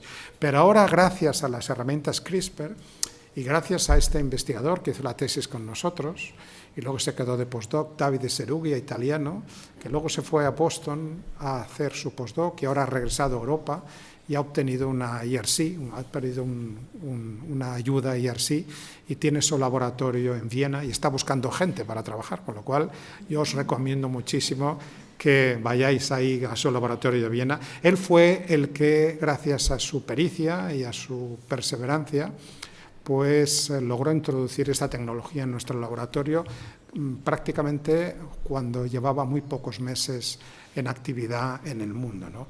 Podemos cortar a izquierda y a derecha del elemento regulador y generar un animal que carece de este elemento regulador y preguntar qué fenotipo. Claro, como nuestro fenotipo se ve, pues es muy fácil saber qué es lo que pasa, ¿no? No hace falta hacer demasiadas pruebas bioquímicas, ¿no? Este ratoncito gris es gris porque le hemos quitado un elemento regulador, luego es un elemento regulador importante, pero si lo veis que es gris y estas mutaciones son recesivas, tenéis que inmediatamente pensar que esa mutación no solamente ha ocurrido en un alelo, sino que ha ocurrido en los dos alelos, es una mutación bialélica, ¿no? Acordaros que en el mejor de nuestros sueños, cuando generábamos ratones mutantes, a lo máximo que aspirábamos era obtener heterocigotos que teníamos que cruzar y por Mendel el 25% de la descendencia podía ser homocigoto mutante. Aquí no saltamos una generación de Mendel, directamente nos nacen los mutantes, ¿no? Esto es otra de las ventajas que nos dan las herramientas. Bueno, esto lo hemos hecho con diferentes regiones reguladoras y nos ha permitido explicar cómo se organiza el locus. Y quien esté interesado, pues esto lo tenemos publicado y podéis revisarlo, ¿no? Y podéis ver cómo podemos eliminar estos elementos reguladores que no siempre acaban alterando el gen que nosotros creemos, a veces alteran los genes vecinos, que también están ahí por alguna razón, ¿no? Bueno, lo que hemos estado haciendo también en el laboratorio ha sido en este último proyecto de investigación que hemos completado y que vamos a seguir, afortunadamente porque ayer nos volvieron a renovar el proyecto, lo cual siempre es una alegría del Plan Nacional. Hemos generado mutaciones de muchos de los tipos de albinismo, ¿no? Y estas mutaciones no han sido al azar, sino que son mutaciones derivadas de personas que hemos diagnosticado genéticamente gracias a nuestra participación en el Ciber de Enfermedades Raras y en colaboración con el grupo de Ángel Carracedo en la Universidad de Santiago de Compostela y con el grupo de Carmen Ayuso de la Fundación Jiménez Díaz, ¿no? Claro, los llamamos avatar porque es como la película esta de James Cameron, ¿no? Estos bichos azules que estaban conectados, cada uno de ellos a una persona, y esa es la metáfora que yo uso, ¿no? Diagnosticamos una mutación de una persona y esa misma mutación y no otra se la ponemos a un ratón y ese ratón pasa a ser el avatar de esa persona, ¿no? El primero de los que hicimos fue este. Esta es Patty, una chica con albinismo que tiene una mutación en un gen, que le falta una citosina en una determinada posición. Al faltarle una letra cambia los tripletes, la proteína deja de ser funcional y ese ratoncito que veis arriba a la derecha, ese es su avatar, ¿no? Y con ese podemos validar tratamientos y podemos hacer una serie de pruebas de validación de toxicidad y eficacia que no podríamos hacer directamente en humanos. ¿Qué cosas adicionales podemos hacer? Bueno, sabéis que las Cas9 tradicionales, aquí ejemplarizados con esta X, cortan las dos cadenas, pero tenemos variantes que son nicasas, que solamente cortan una cadena, y luego tenemos algo más interesante, que son las Cas9 deads, las muertas, que no cortan ninguna de las cadenas, ¿no? Y alguien se preguntará, ¿y esto para qué sirve? ¿Para qué sirve una tijera que no corta, ¿no? Bueno, una tijera puede no cortar, pero se ubica en una posición del genoma, porque la molécula de ARN sigue dictándole dónde tiene que aparearse. Y si nosotros a ese esa Cas9 muerta la utilizamos ahora como lanzadera, como vehículo para transportar otro dominio, podemos activar un gen si lo combinamos con un dominio activador, o podemos reprimir un gen si lo combinamos con un dominio inactivador. Y esto es el switching, que se puede hacer de forma consecutiva y encendiendo y apagando. Estos son regulaciones de tipo epigenético. Estamos actuando sobre la capacidad de expresar de un gen sin necesidad de modificar la secuencia primaria de ese gen. Bueno, no todos son alegrías con la edición genética, tenemos problemas y esto hay que conocerlos, ¿no? Sabemos que las moléculas de ARN, apenas son 20 ribonucleótidos, pues pueden no solamente aparearse con los genes que nosotros queremos, sino con otros que son parecidos, ¿no? Y que pueden generar una mutación en ese otro. Y esto es un problema, ¿no? Estos son las mutaciones no deseadas en secuencias similares, ¿no? Esto que nosotros tenemos que hacer una frase tan larga, ya sabéis que los ingleses lo solucionan con los off-targets, ¿no? Off-target, ¿no? Fuera de la diana. Bueno, ¿qué podemos hacer con los off-targets? Pues podemos, por ejemplo, aplicar pues, mejores diseños de guía, ¿no? Cada vez hay más programas bioinformáticos que nos permiten seleccionar guías más específicas, ¿no? Esta es una publicación que hicimos hace un par de años, que ya había más de 100, hoy hay muchos más, ¿no? Y de hecho alguno de ellos también lo hemos hecho nosotros desde el CNV, y os recomiendo que lo utilicéis, se llama Breaking Cas, ¿no? Los bioinformáticos que lo desarrollaron les encantaba una serie de televisión que se llamaba Breaking Bad, y de Breaking Bad se les ocurrió lo de Breaking Cas, ¿no? En fin, ahí lo tenéis a vuestra disposición. Este no es el problema de verdad son los efectos en la diana, los on-targets, ¿no? Porque os he dicho que la vía de la derecha, que es la vía que creíamos que iba a ser la preferente, no es así. Esta vía ocurre en muy pocos tipos celulares y la mayor parte de reparaciones se producen por la izquierda, se producen generando mosaicismo, variabilidad alélica, porque las proteínas que lo reparan, cuando reparan un alelo, no se acuerdan de lo que han hecho, y si tienen que reparar otra molécula, lo hacen pero de forma distinta, ¿no? Esto genera variabilidad que lo podemos ver físicamente. Por ejemplo, nosotros que trabajamos en pigmentación, este ratoncito que debería ser uniformemente pigmentado, no lo es, y solamente tiene unas partes de su cuerpo que ha restaurado la pigmentación, que ha restaurado la mutación del gen de la tirosinasa. En otras partes del cuerpo sigue estando mutado, ¿no? ¿Y esto por qué es así? Porque yo he pinchado estas herramientas en las embriones de una célula, pero las herramientas no han desaparecido, siguen estando ahí mientras el embrión se va dividiendo, y si tenemos una mórula con 8 blastómeros y en cada célula tenemos 2 alelos, 8 por 2, 16, tenemos 16 maneras de repararse, ¿no? Fijaros, aquí tenéis diferencias maneras, lo podemos ver secuenciando. Aquí tenéis otro alelo, otro gen que hemos reparado, y tenéis en cada una de estas líneas es un alelo distinto en un ratón, y entre ellas estará el que nos interesa, pero hay muchos que no nos interesan. Esto es ruido.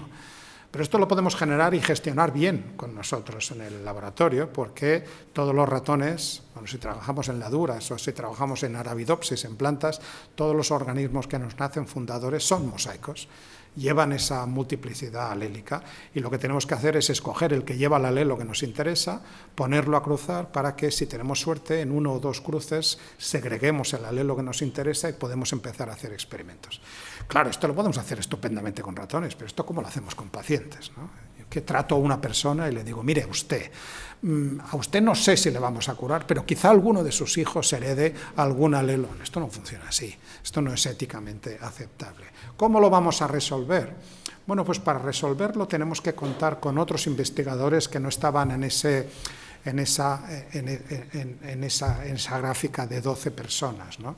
Nos falta un tercero, que es David Liu, que es el que creo yo que es el investigador que más ha revolucionado el campo en los últimos años de las CRISPR, ¿no? David Liu es un tipo de una formación muy compleja, muy diversa, es ingeniero, es bioquímico, es químico, es biólogo sintético, tiene esa formación multidisciplinar, y cuando a él se le ocurre una actividad proteica, si la evolución no la ha creado, pues él la sintetiza en el laboratorio y se queda tan pancho. Entonces es una persona que no tiene miedo a probar estas nuevas ideas, y lo que ha hecho, por ejemplo, es crear los editores de bases. Ha mezclado pues nicasas que cortan solamente una cadena con deaminasas, ¿no? Esto no existe en realidad En las células no existen estas dos actividades conjuntas. Él las ha fusionado de tal manera que, calculando el tamaño atómico de la diaminasa y el nucleótido al cual va a poder realizar ese cambio de esa base nitrogenada, pues permite cambiar directamente pues una C por una T o una A por una G. Y de hecho, estos dos editores de bases han permitido realizar cambios cada vez más específicos y hasta llegar a una tercera versión que son capaces de cambiar una C por una G. Con lo cual tenemos estas tres versiones que sin cortar el ADN somos capaces de modificar. Esto ha evolucionado rapidísimamente.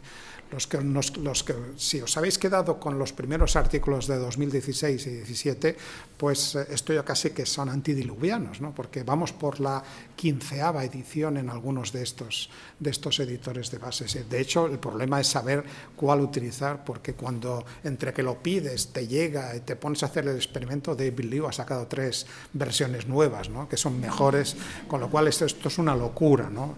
Pero en fin, digamos, sin perder los nervios, digamos, esto es lo que nos permiten es hacer algo tan sencillo como un Tipex, ¿no? Corregimos la letra que no nos interesa y la cambiamos. Y esto es una realidad en modelos animales, por ejemplo, de esta enfermedad metabólica muy conocida, la fenilcetonuria, en la cual la fenilalanina hidroxilasa, que es la que está mutada, la que cambia fenilalanina por la tirosina, evidentemente, cuando falla este enzima, tenemos un exceso de fenilalanina y tenemos un déficit de tirosina. La tirosina la necesitamos para hacer melanina, por lo tanto, el ratoncito de en medio, que es el fenilcetonúrico, tiene menos pigmentación, lógico.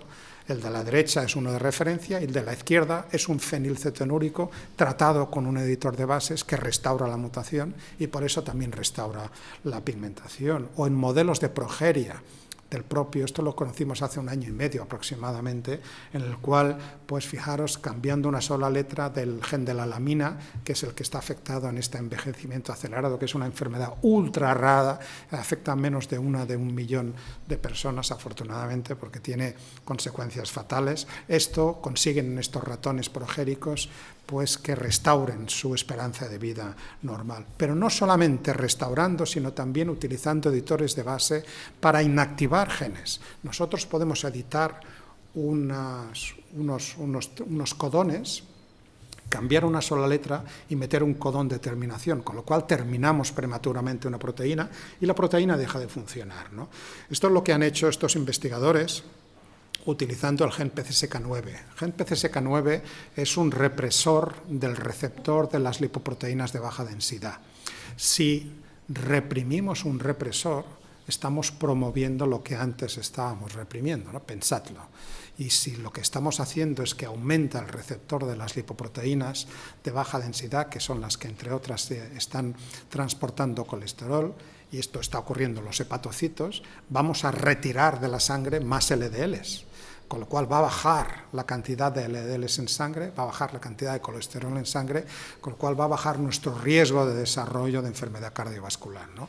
Fijaros que esto es algo sencillo en apariencia, pero que tiene una trascendencia importante. Fijaros si es trascendente, que son precisamente los 2 tipos de ensayos clínicos que van a ocurrir, los primeros que van a ocurrir basados en los editores de bases. Beam Therapeutics, que es la empresa de David Liu, va a probarlo esto en un caso de anemia falciforme, y Verve Therapeutics va a probar esto directamente este año también en pacientes para PCSK9, ¿no? David Liu no para, es un culo inquieto, está continuamente sacando versiones nuevas y la penúltima que sacó pues fue esta edición de calidad, Prime Editing, ¿no? Jugando con la palabra Prime, ¿no? Cuando compramos cosas a una empresa de mensajería con la variedad Prime, nos lo traen al día siguiente. Esto todo el mundo lo entiende, ¿no? Pues Prime Editing, pues ¿qué va a ser? Pues es una edición de calidad, una edición que funciona, ¿no? Aquí lo que se le ocurrió es una barbaridad desde el punto de vista bioquímico, pero bueno, él no tenía miedo y dijo, pues venga, voy a mezclar una nicasa con una transcriptasa reversa. Y además voy a extender el ARN por su extremo 3' y lo voy a hacer complementario a la cadena complementaria del ADN. Y lo que voy a conseguir es extender, dirigir la síntesis de esa cadena de ADN a partir de la secuencia del ARN, porque esto va a coincidir molecularmente con la transcriptasa reversa, que lo que hace es esto, sintetizar ADN a partir de ARN, ¿no? Bueno, esto es el prime editing, ¿no? Esto así muy rápidamente, esto es bastante más complejo de lo que parece, pero entre las ventajas que tiene el prime editing, fijaros, el mosaicismo tradicional de las moléculas de CRISPR-Cas9 de versión 1, podríamos decir, que genera ese nivel de mosaicismo muy elevado, 30-40%. Fijaros, a la derecha es el mismo experimento, tiene una cantidad de corrección similar, pero tiene un nivel de mosaicismo inferior. Si queréis estar al día, os recomiendo la ultimísima revisión de David Liu, que publicó en noviembre del año pasado y que apareció a principios de este año en Molecular Therapy, donde tendréis todas las diferentes versiones. Bueno, si en algo nos está sirviendo las moléculas o las estrategias de edición genética, sirve para muchas cosas, y al final me voy a referir también a biotecnología, ¿no? Porque creo que también es interesante, ¿no? Pero en biomedicina lo que se le espera a la edición genética es que sirva para curar, que sea una manera innovadora de generar terapia génica. Pero claro, ahora lo que estamos haciendo es modificar genes de genoma humano, ¿no? Acordaros cómo he empezado. Esto era algo que era un sueño hace unos no tantos años, ahora es pues una posibilidad. Pero todo lo que podemos hacer, lo tenemos que hacer. Cualquier gen que queramos modificar, lo vamos a poder modificar. Fijaros, esta es la diapositiva del semáforo, que se la copié a Matt Porteous, que es uno de los investigadores de Stanford, que creo que lo tiene más claro. Es uno de los que está utilizando esta tecnología para tratar diferentes enfermedades de la sangre. Entonces, fijaros, en verde, yo creo que es el lugar común donde estamos todos, ¿no? Utilizar esta tecnología para curar personas que tienen una enfermedad congénita de base genética incurable, ¿quién puede estar en desacuerdo con esto, ¿no? O sea, sí podemos, casi que es un imperativo moral. Si lo podemos hacer, lo tenemos que hacer.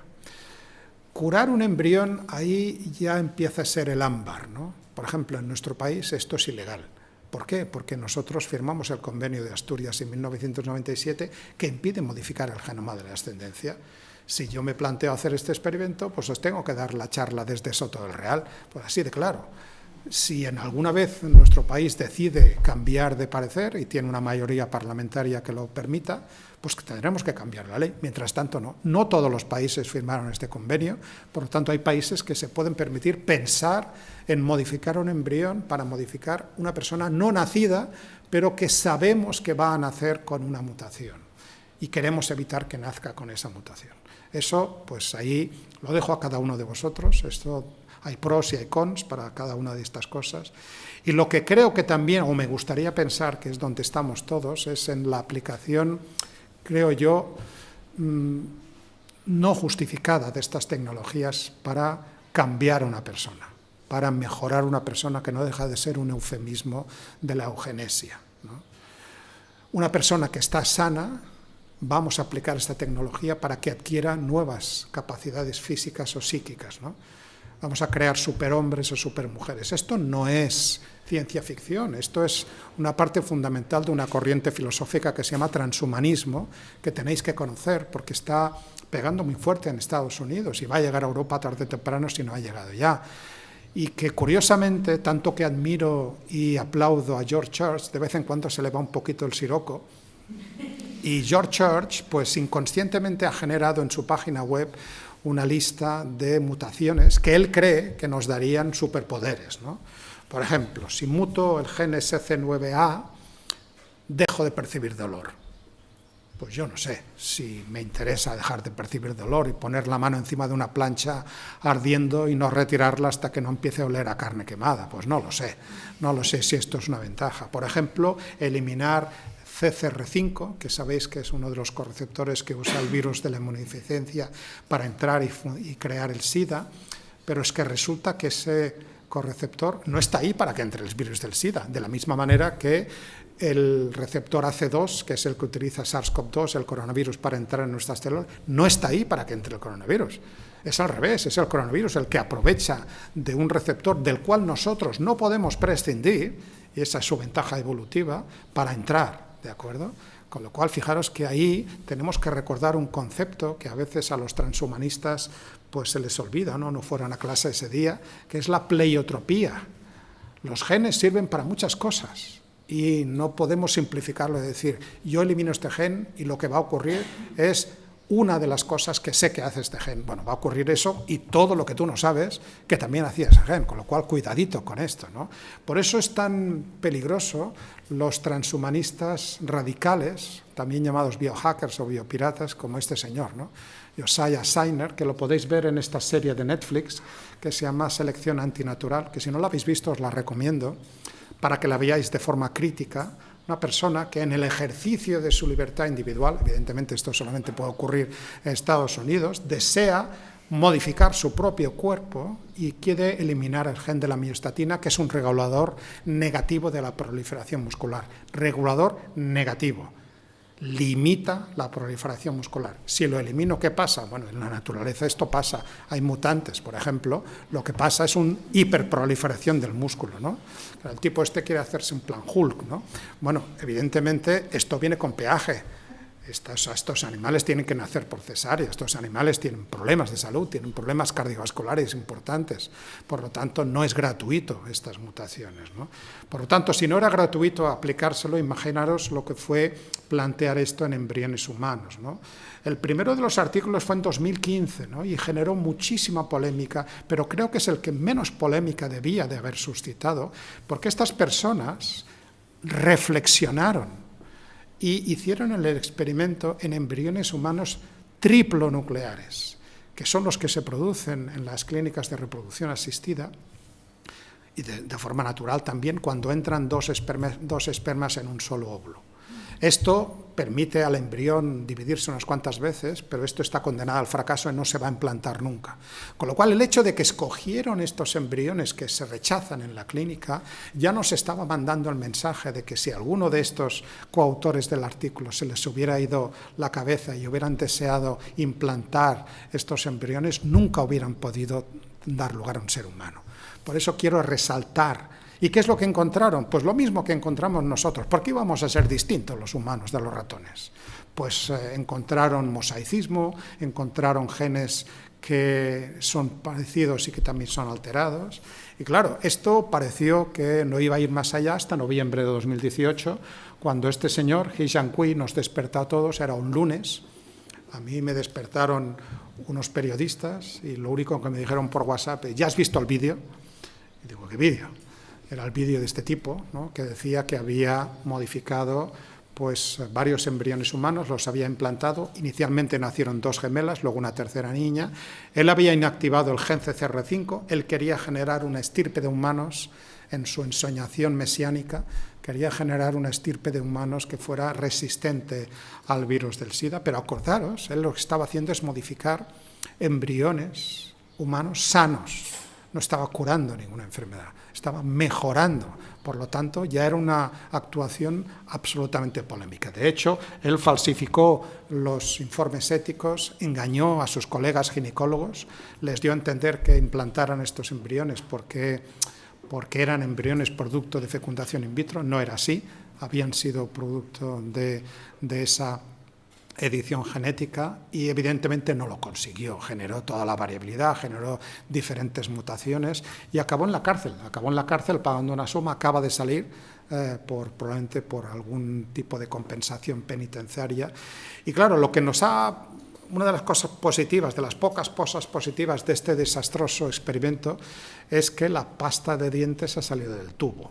Y una vez sale del tubo ya no puede volver a entrar. Me refiero que esto que lo discutíamos como una posibilidad teórica, ya está ahí. Tenemos 3 personas que tienen que estar supervisadas médicamente el resto de sus vidas. A mí y a nosotros en el laboratorio hay ratoncitos que se nos mueren después de hacer una edición genética. Y no sabemos por qué, ni lo investigamos, no tenemos tiempo de investigarlo, pero se nos mueren porque probablemente tienen mutaciones en algunas zonas o algunos no son estériles, algunos tienen alguna inactivación. Claro, esto es una incertidumbre que yo puedo gestionar con animales de laboratorio, a pesar de que tengo que intentar reducir ese daño que les hago a estos modelos animales para intentar investigar. Pero esto, ¿cómo lo traslado yo a los seres humanos, a recién nacidos, ¿no? Esto no es aceptable, ¿no? Por eso se han generado diferentes informes, como el informe de la Academia Nacional de Ciencias de Estados Unidos, con una serie de recomendaciones que se reducen a que todavía no estamos en la situación de aplicar esta tecnología a nivel de embriones, ¿no? Y además es que si lo estuviéramos, ¿dónde se podría hacer, ¿no? Si hacemos un análisis en el mundo, ¿dónde se podría hacer este experimento legalmente? Pues hay muy pocos sitios donde se pudiera hacer, ¿no? La mayor parte de los países lo prohíben en rojo, pero os sorprenderéis, veis, no sé si lo veis bien, pero en Europa, Bélgica e Italia están en amarillo, y en América, Colombia y Panamá están en amarillo. Son países cuya legislación tiene unos resquicios legales que podrían permitir en caso de que se hubiera una interpretación. Pero esos países tampoco me preocupan demasiado. A mí los que me preocupan son los países grises. Son los países que no han legislado al respecto, que no tienen ninguna legislación al respecto y en los cuales se podrían instalar. Claro, He Jiankui fue inhabilitado de por vida para trabajar en estas cosas, en China. Pero él ha recibido ofertas de trabajo para irse a otras clínicas, ¿no? Y podrá repetir ese despropósito las veces que quiera. La Organización Mundial de la Salud también publicó en pasado verano unas recomendaciones que son públicas, que las podéis ver y que también lo explican.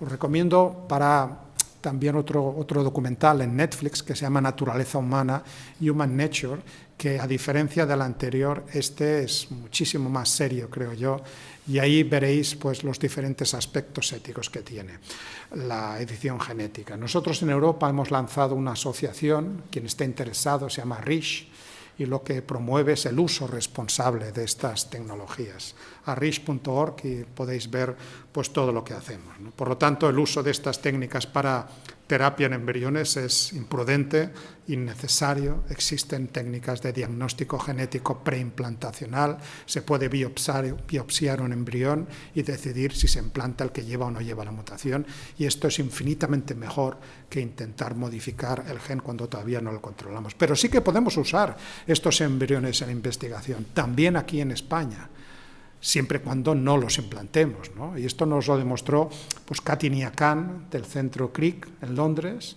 inactivando el gen OCT4, que es uno de estos genes de pluripotencia muy importantes, pero que curiosamente tiene una función distinta en embriones de ratón y embriones humanos, cosa que nunca hubiéramos sabido si no hubiéramos hecho este experimento. Experimento que van a repetir yo con otros genes aquí en España, el equipo de Ana Veiga, Ángel Raya y Montse Boada en el IDIVEIL, que son los primeros que han obtenido un permiso para hacer edición genética en embriones humanos que han sido destinados a investigación y que van a ser destruidos, ¿no?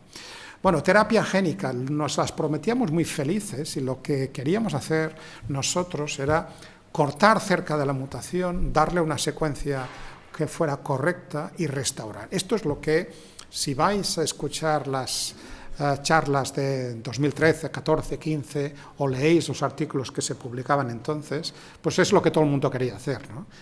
Pero eso es lo que no hemos hecho y eso es lo que nos hemos dado cuenta que va a ser bastante más complicado. En el fondo lo que queríamos hacer es lo que lleva intentando hacer la terapia génica desde hace más de 30 años. Tenemos una mutación, vamos a sustituir esa mutación, bien porque cambiamos parte de ese gen o la totalidad del gen, o bien porque reintroducimos una copia de ese gen en alguna zona del genoma, por ejemplo con lentivirus. Esto ha sido la terapia génica 1.0 durante muchos años y se sigue aplicando y sigue siendo activa para algunas enfermedades. ¿Problemas que tiene? Pues claro, al introducir ese gen funcional en alguna zona del genoma podemos caer en una zona donde haya un gen y vamos a añadir un gen que corrige nuestro problema pero crea un segundo problema porque inactiva un gen que no teníamos por qué haber inactivado, ¿no? ¿Cómo lo solucionamos? Pues con la terapia génica 2.0, en la cual generamos el gen adicional, pero no en el genoma, sino de forma episomal, por ejemplo, con adenovirus o en particular con adenovirus adenoasociados, ¿no? Los adenoasociados tienen una capacidad de carga poco limitada, menos de 5 kilobases, pero se pueden permanecer flotando en el núcleo de tal manera que no interfieren con el genoma, ¿no? Y tenemos varios casos, ¿no? Uno de ellos es Luxturna, ¿no? Es una una de las terapias aprobadas basada en un adeno asociado, que lo que restaura es la expresión del gen RP65, que está mutado en retinosis pigmentaria y en una de las amaurosis congénitas de Leber, un tipo de ceguera progresiva. El problema de Luxturna es otro, el problema de Luxturna es el precio. El precio de Luxturna son $400.000 por ojo, y como solemos tener 2 ojos, son 800.000. Entonces, claro, ¿qué vale recuperar la vista? ¿Cómo lo valoramos esto? ¿800.000? Pues bueno, quien pueda pagárselo, sí, pero estamos haciendo un flaco favor al cuarto principio de la bioética, que es el principio de justicia, ¿no? Todo lo que hagamos que sea útil para todo el mundo que lo necesite, no para quien se lo pueda pagar, ¿no? Entonces ahí se tiene que entablar una discusión entre los sistemas nacionales de salud y esta empresa, compartir riesgos y decir, bueno, tú quieres ponerlo en el mercado a 400.000, pero los pacientes los tengo yo. Y si los pacientes quieres tratarlos, los vas a tratar, pero a 40.000, no a 400.000. Y se tiene que establecer ese negocio que en ellas están, ¿no? Lo que está ocurriendo actualmente con terapia génica, con CRISPR, es que otra manera de curar es, vamos a inactivar el alelo mutante. Es otra manera de generar terapia, porque ahí solamente necesitamos la actividad primaria de las CRISPR, que es inactivar las nucleasas, ¿no? Ahí si cortamos el alelo que no funciona, pues generamos un beneficio terapéutico, bien sea in vivo o ex vivo, directamente en el paciente, sacando células, haciendo en el laboratorio, retornando al paciente. Esto lo aprendimos en ratones a principios del año 16, hace apenas 6 años, y de hecho si lo miráis hoy, hay 62 ensayos clínicos que ya están usando pues, terapia génica con CRISPR en diferentes enfermedades, ¿no? En particular, ¿dónde?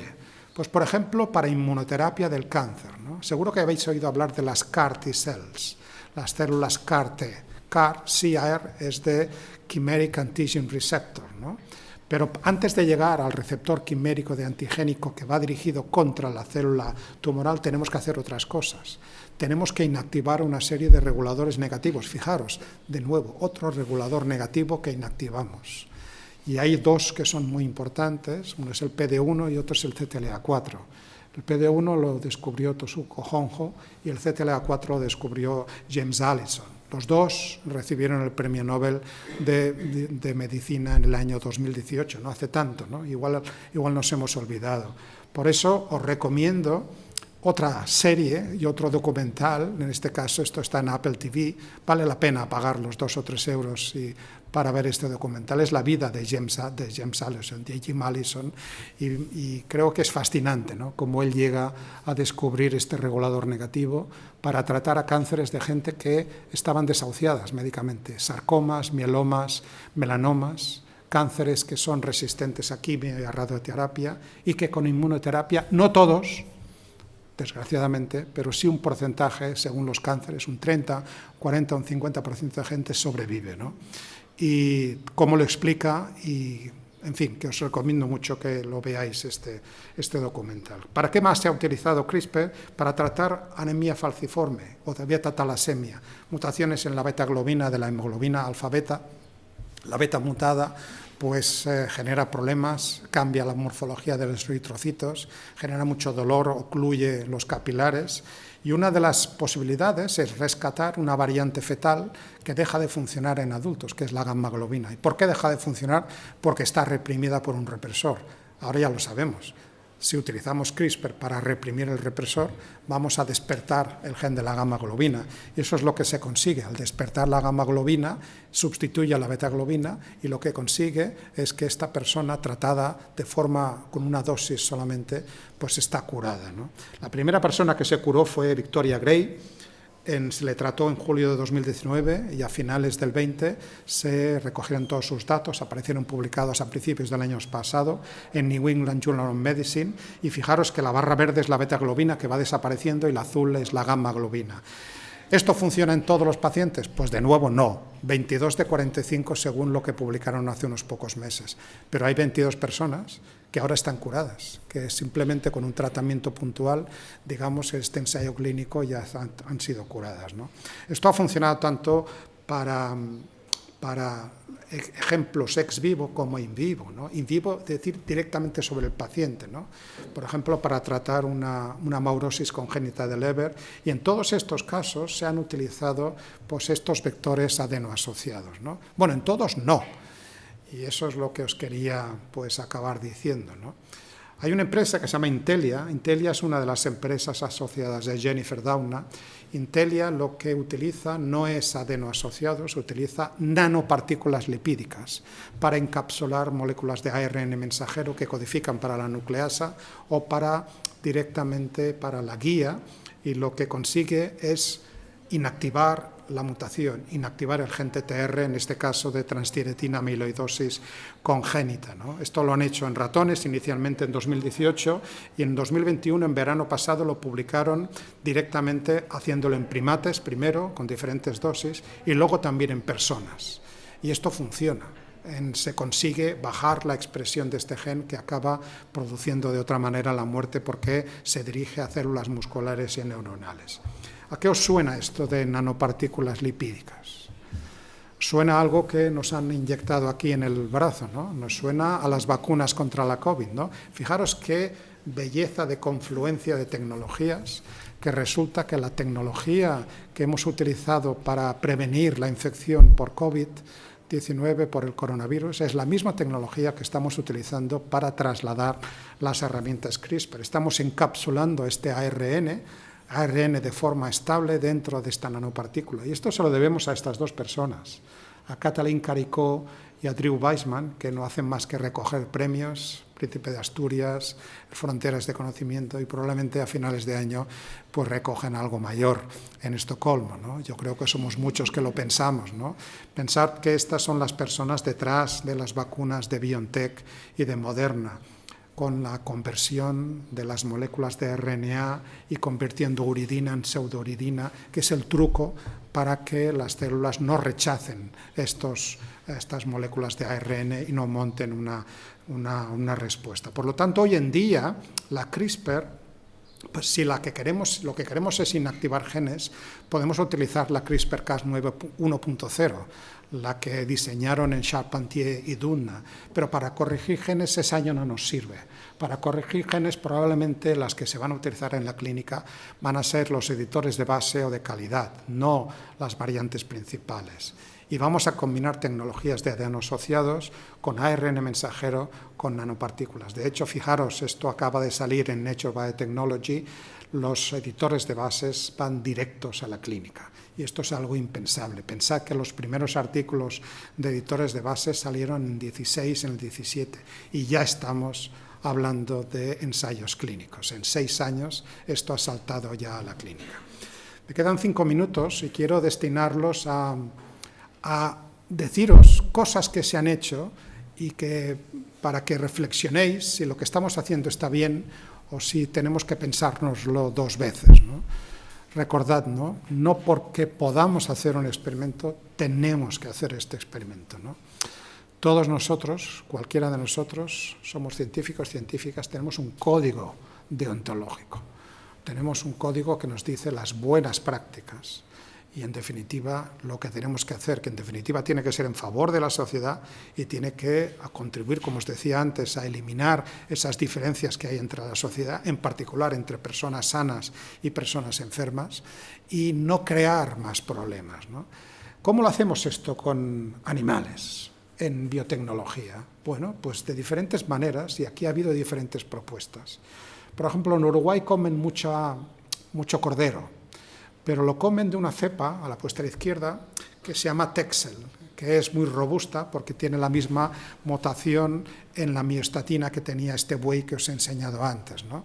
Pero en cambio esta raza Texel tiene una lana de muy poca calidad.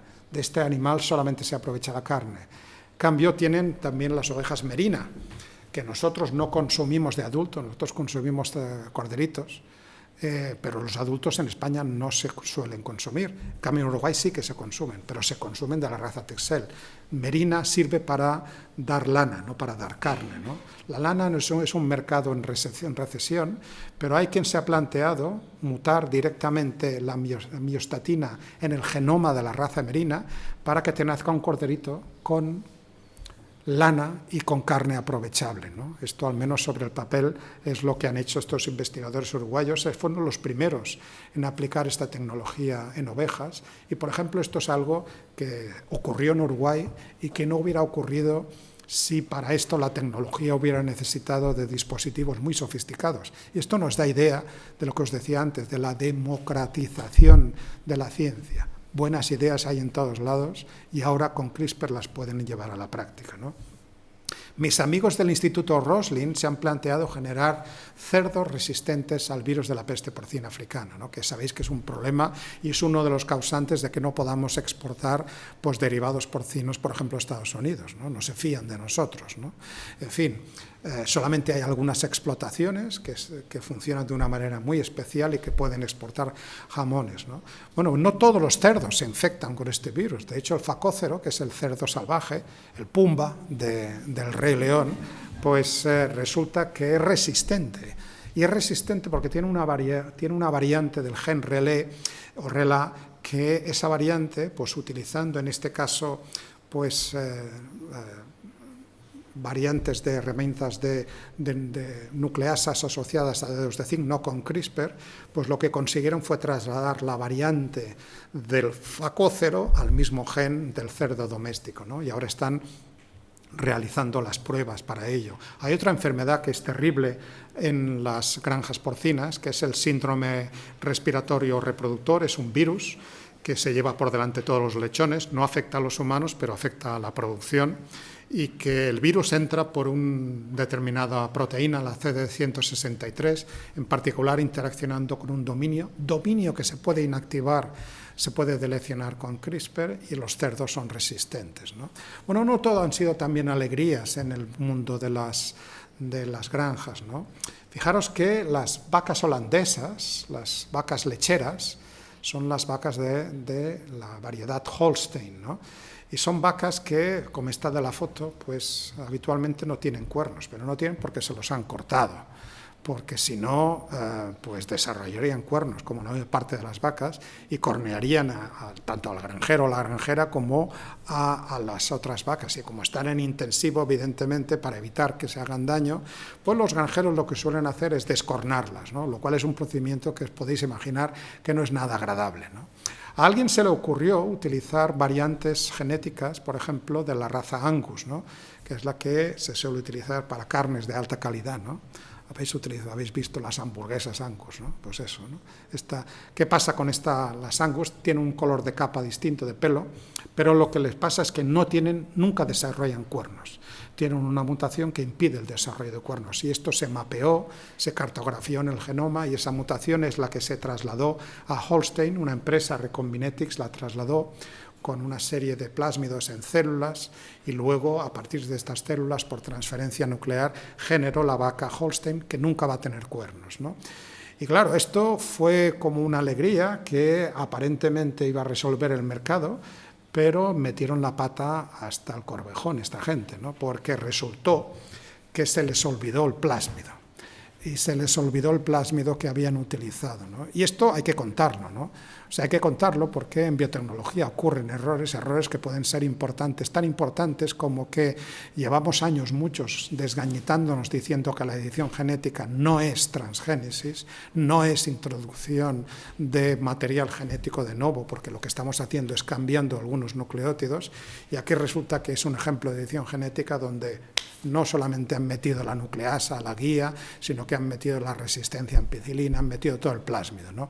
Claro, evidentemente esto se les pasó revisarlo, esto fue un error tremendo, ¿no? Hubo quien ha seguido investigando estas vacas y dice que no tiene ningún problema, pero os aseguro que estas vacas nunca van a ser aprobadas para su consumo. Son vacas que han sido modificadas genéticamente de una forma absolutamente innecesaria, y evidentemente esto nos obliga a repensar. Las ultimísimas modificaciones que se han hecho, Recombinetics desapareció. Os podéis imaginar que con esta metedura de pata tuvo que reconvertirse. De hecho, lo que hacen las empresas es cambiar de nombre, ¿no? Y de hecho, Recombinetics ahora se llama Axeligen, y Axeligen acaba de obtener la aprobación de la FDA por esta vaca, y que también os pregunto si esto es algo que deberíamos hacer. Sabéis que las vacas europeas, las vacas que utilizamos para carne y para leche, pues tienen un determinado pelaje y evidentemente están adaptadas a un clima pues continental, frío. Claro, si las quieres tener en Florida, al sur de Estados Unidos, pues la pasan mal. Y esta gente lo que han hecho ha sido mutar el receptor de la prolactina y esto genera un fenotipo que le llaman el PRLR Slick, hace que la piel resbale, el pelo es cortísimo y esto hace que estas vacas aguanten mejor el calor. Esto es algo que tendríamos que haber hecho. ¿Lo hemos hecho en beneficio de quién? ¿En beneficio de la vaca o en beneficio del que va a explotar la vaca y ahora además de crecerla al norte de Estados Unidos la puede crecer también en el sur? Pues no lo sé, os lo dejo para que lo penséis. Otra modificación también que hay que pensarse dos veces, ¿no? Sabéis que el aprovechamiento de carne en vacas, en los terneros machos, es un 15% respecto a la comida más alto que el de las hembras. Es decir, la conversión de comida a carne en matadero en las hembras es un 15% menor. Por eso a las instalaciones de carne les interesan machos. Pero claro, Mendel nos dice que nacen machos y hembras al 50% y eso no les interesa. Entonces, ¿por qué no añadimos con CRISPR uno de los determinantes sexuales que sabemos que es el factor de transcripción SRY, de tal manera que las vacas vayan a sesgar hacia machos, tengamos un 70, un 80% de machos? Bueno, de nuevo, ¿a quién estamos mejorando? ¿Estamos mejorando a la vaca o estamos mejorando a la explotación? Y ya el último, que a mí particularmente es el que me preocupa más, es esto que ha aparecido hace un par de meses en la revista CRISPR Journal. Sabéis que hay gente que es alérgica a los gatos. Bueno, en realidad es alérgica a una proteína que se llama FeLD1, que está formada por dos dímeros, es una heterodimérica, la proteína CH1 y CH2, cuyos genes hay en varias empresas que quieren inactivar. ¿Para qué le sirven al gato?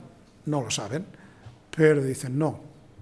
Asumimos que los gatos van a poder vivir sin ningún tipo de estos genes y lo que vamos a generar son gatos que no van a ser alergénicos para las personas que los tengan en casa. Yo tengo problemas para aceptar este tipo de experimentos. Yo que trabajo en enfermedades raras y que se me va la vida, yo y todos mis compañeros de laboratorios que estamos intentando desarrollar terapias, el que alguien destine recursos humanos, dinero a este tipo de experimentos, realmente me preocupa. Y os diré más, me parece obsceno. Pero esto es así y esto es algo que tenéis que reflexionar al respecto y planteároslo. Con lo cual, fijaros que estas herramientas, como cualquier herramienta, sirve para muchas cosas, para cosas aprovechables y para cosas que por lo menos me tenéis que aceptar que son cuestionables. Bueno, acabo dando las gracias al grupo actual de gente que tengo en el laboratorio, a todas las personas y a todas las diferentes instituciones que nos dan dinero para seguir trabajando. Y pues os invito a leer el libro, que ya va por su tercera edición, donde explico pues no solamente la historia de las CRISPR, sino lo que intenté en este libro fue explicar la historia de esta persona, que ya no es solamente mi colega, sino mi amigo, que es Francis Mojica, ¿no? Yo cuando descubro a Francis en una reunión del Ministerio de Revisión de Proyectos, yo estaba en la mesa revisando los proyectos y él pasa a cantar su proyecto, que es lo que ha hecho con el dinero que le han dado. Claro, yo descubro a un tipo que trabaja con CRISPR y me da la idea de que lleva años trabajando con CRISPR. Yo llevaba 1 año y medio y no tenía ni idea de que esto había empezado en España. Entonces, yo cuando veo esto fue en 2014, en diciembre de 2014, decido que esto hay que resolverlo, ¿no? Entonces me pongo con toda la maquinaria y toda la capacidad divulgadora que puedo, pues a que la gente conozca que tenemos un conciudadano que no solamente puso en el mapa estas herramientas y Alicante, sino que se inventó el nombre que todo el mundo está repitiendo en todo el mundo. CRISPR fue un nombre que se le ocurrió, es un acrónimo que se le ocurrió a Francis. Y hasta ahí es lo que os quería contar. Muchas gracias.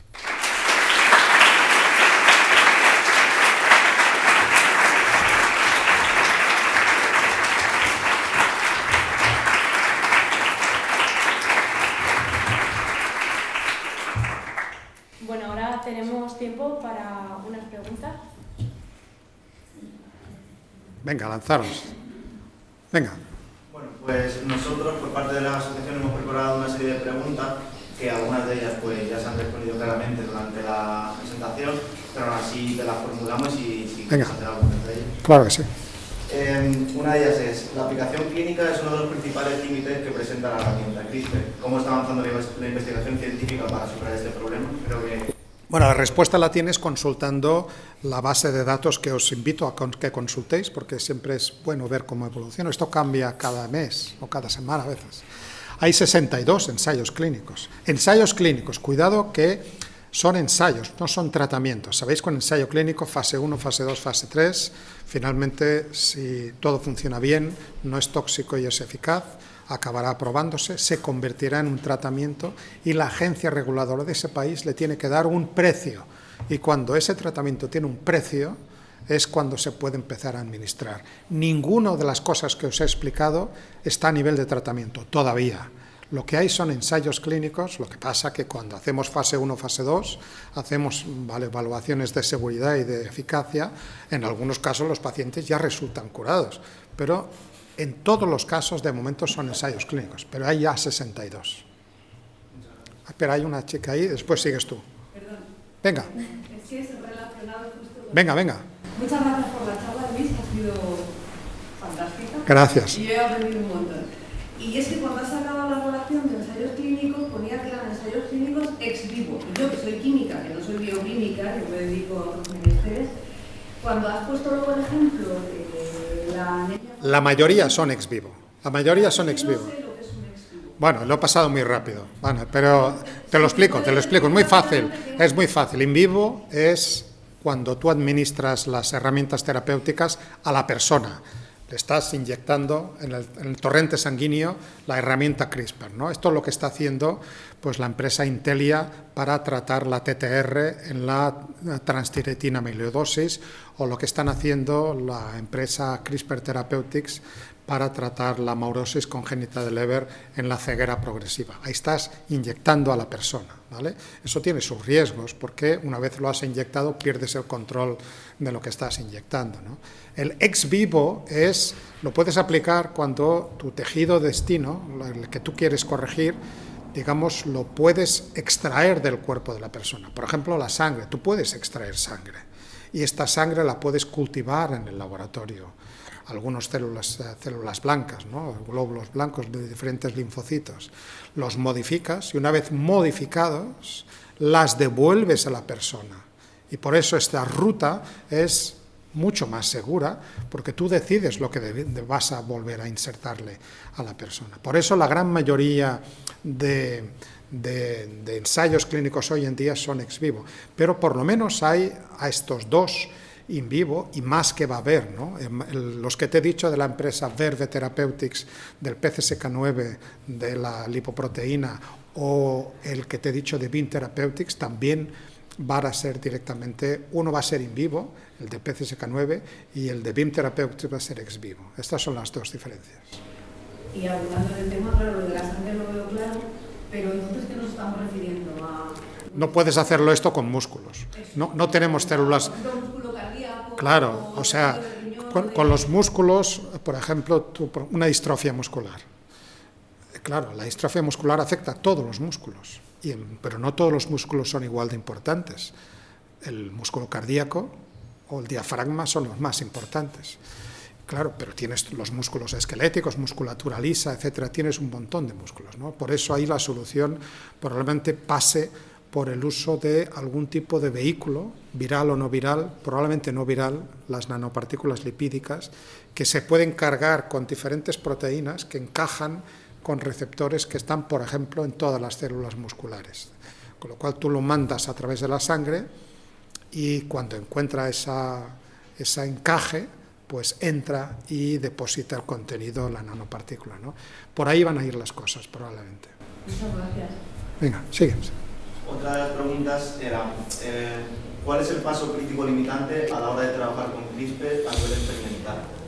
Bueno, primero es tener un buen diseño, ¿no? A veces es tan rápido trabajar en CRISPR que hay que parar a los estudiantes y decir, quieto, parado, cuidado, deja la pipeta y destina un tiempo necesario delante del ordenador, ¿vale? El escoger la guía no es baladí, porque la guía te va a determinar cuáles van a ser tus problemas a la hora de generar multiplicidad de alelos y cuáles van a ser tus problemas ante la posibilidad de mutar genes similares.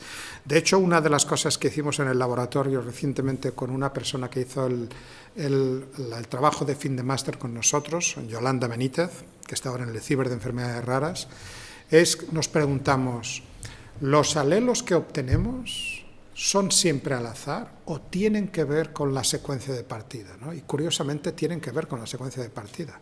O sea, la secuencia de partida determina qué tipo de alelos vas a generar tú, qué tipo de ruido genético vas a generar.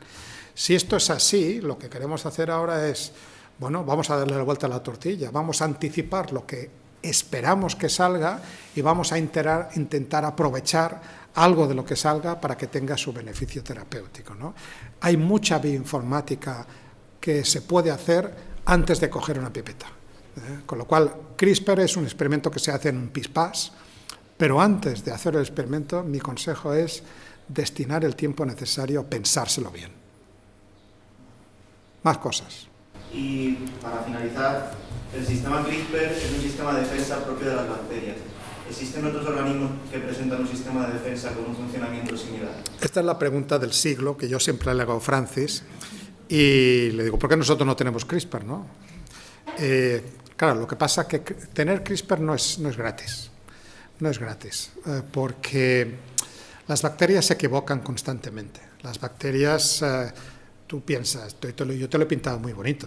Yo te he dicho, capturan fragmentos del genoma de virus y luchan contra esos virus, ¿no? Pero a veces se equivocan y capturan un fragmento de su propio genoma. Y claro, si capturan de su propio genoma, pues se autosuicidan, ¿no? Se autodigieren.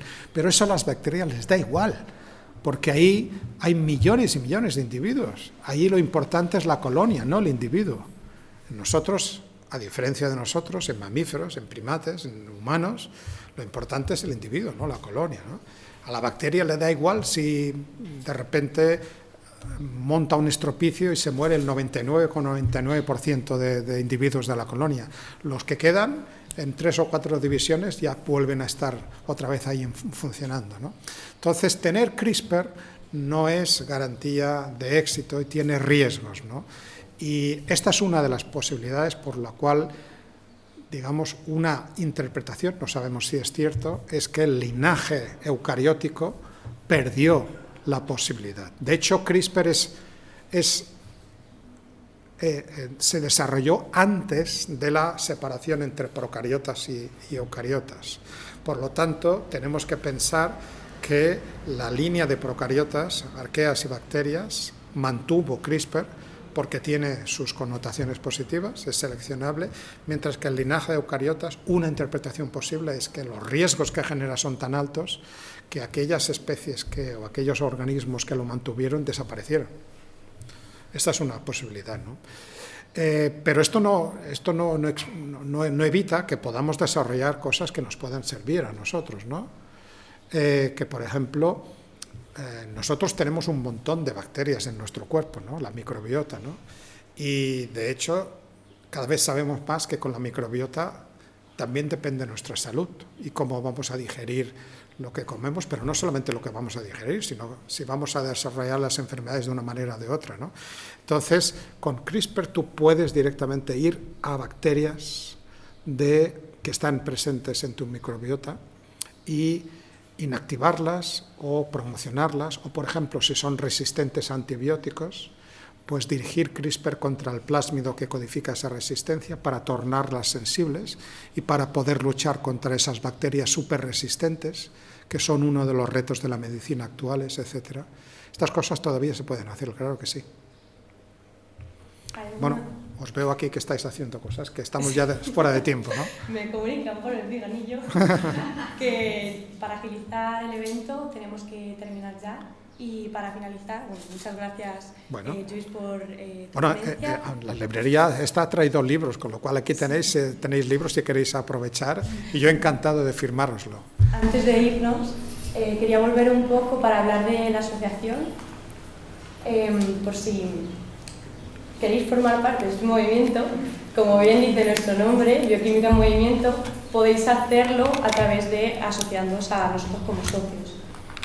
O nosotros os vamos a facilitar una serie de beneficios. Tenéis voz y voto en todas las decisiones de la asociación. También podéis colaborar en funciones, como por ejemplo en Twitter. Tenéis grabaciones de las charlas y de los eventos, por ejemplo, en el día de hoy que está siendo grabada. Y esto es muy importante.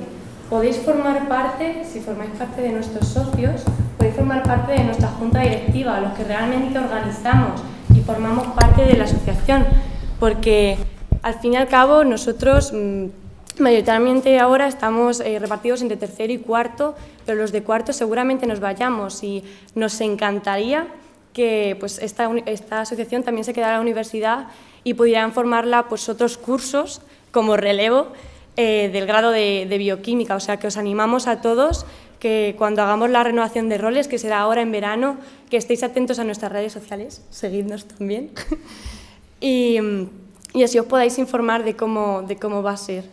Y bueno, por último, también vamos a ofreceros un descuento en una papelería, en concreto una de Santa Teresa, JMC Papelería, que para ello tendréis que presentar una tarjeta de socios que habréis recibido en vuestro Gmail, que es personalizada, y con vuestra presentación también del DNI podéis optar a un descuento personalizado por ser socios. Y ya, bueno, paso a los agradecimientos. Por supuesto que muchas gracias a Taiga, y también gracias al profesorado y a la UCLM. Un aplauso.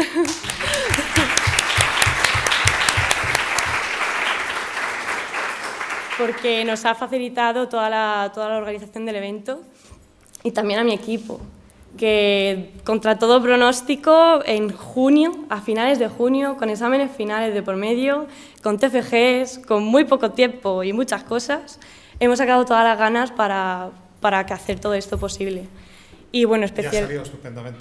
Ya ha salido muy bien. Porque lo habéis hecho muy bien. O sea, uniros con Carlos y con Sara, que están esperando que os unáis a esta asociación y hay que apoyar a todos. Por favor.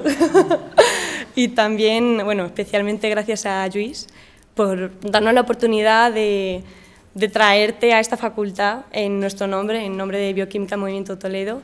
Y bueno, es que nos sentimos muy agradecidos, muy orgullosos, y queríamos decirte de parte de toda la asociación que Toledo, Bioquímica Movimiento Toledo, te deja las puertas abiertas siempre que quiera volver. Muchísimas gracias. Así que un aplauso también al equipo y a Lluís.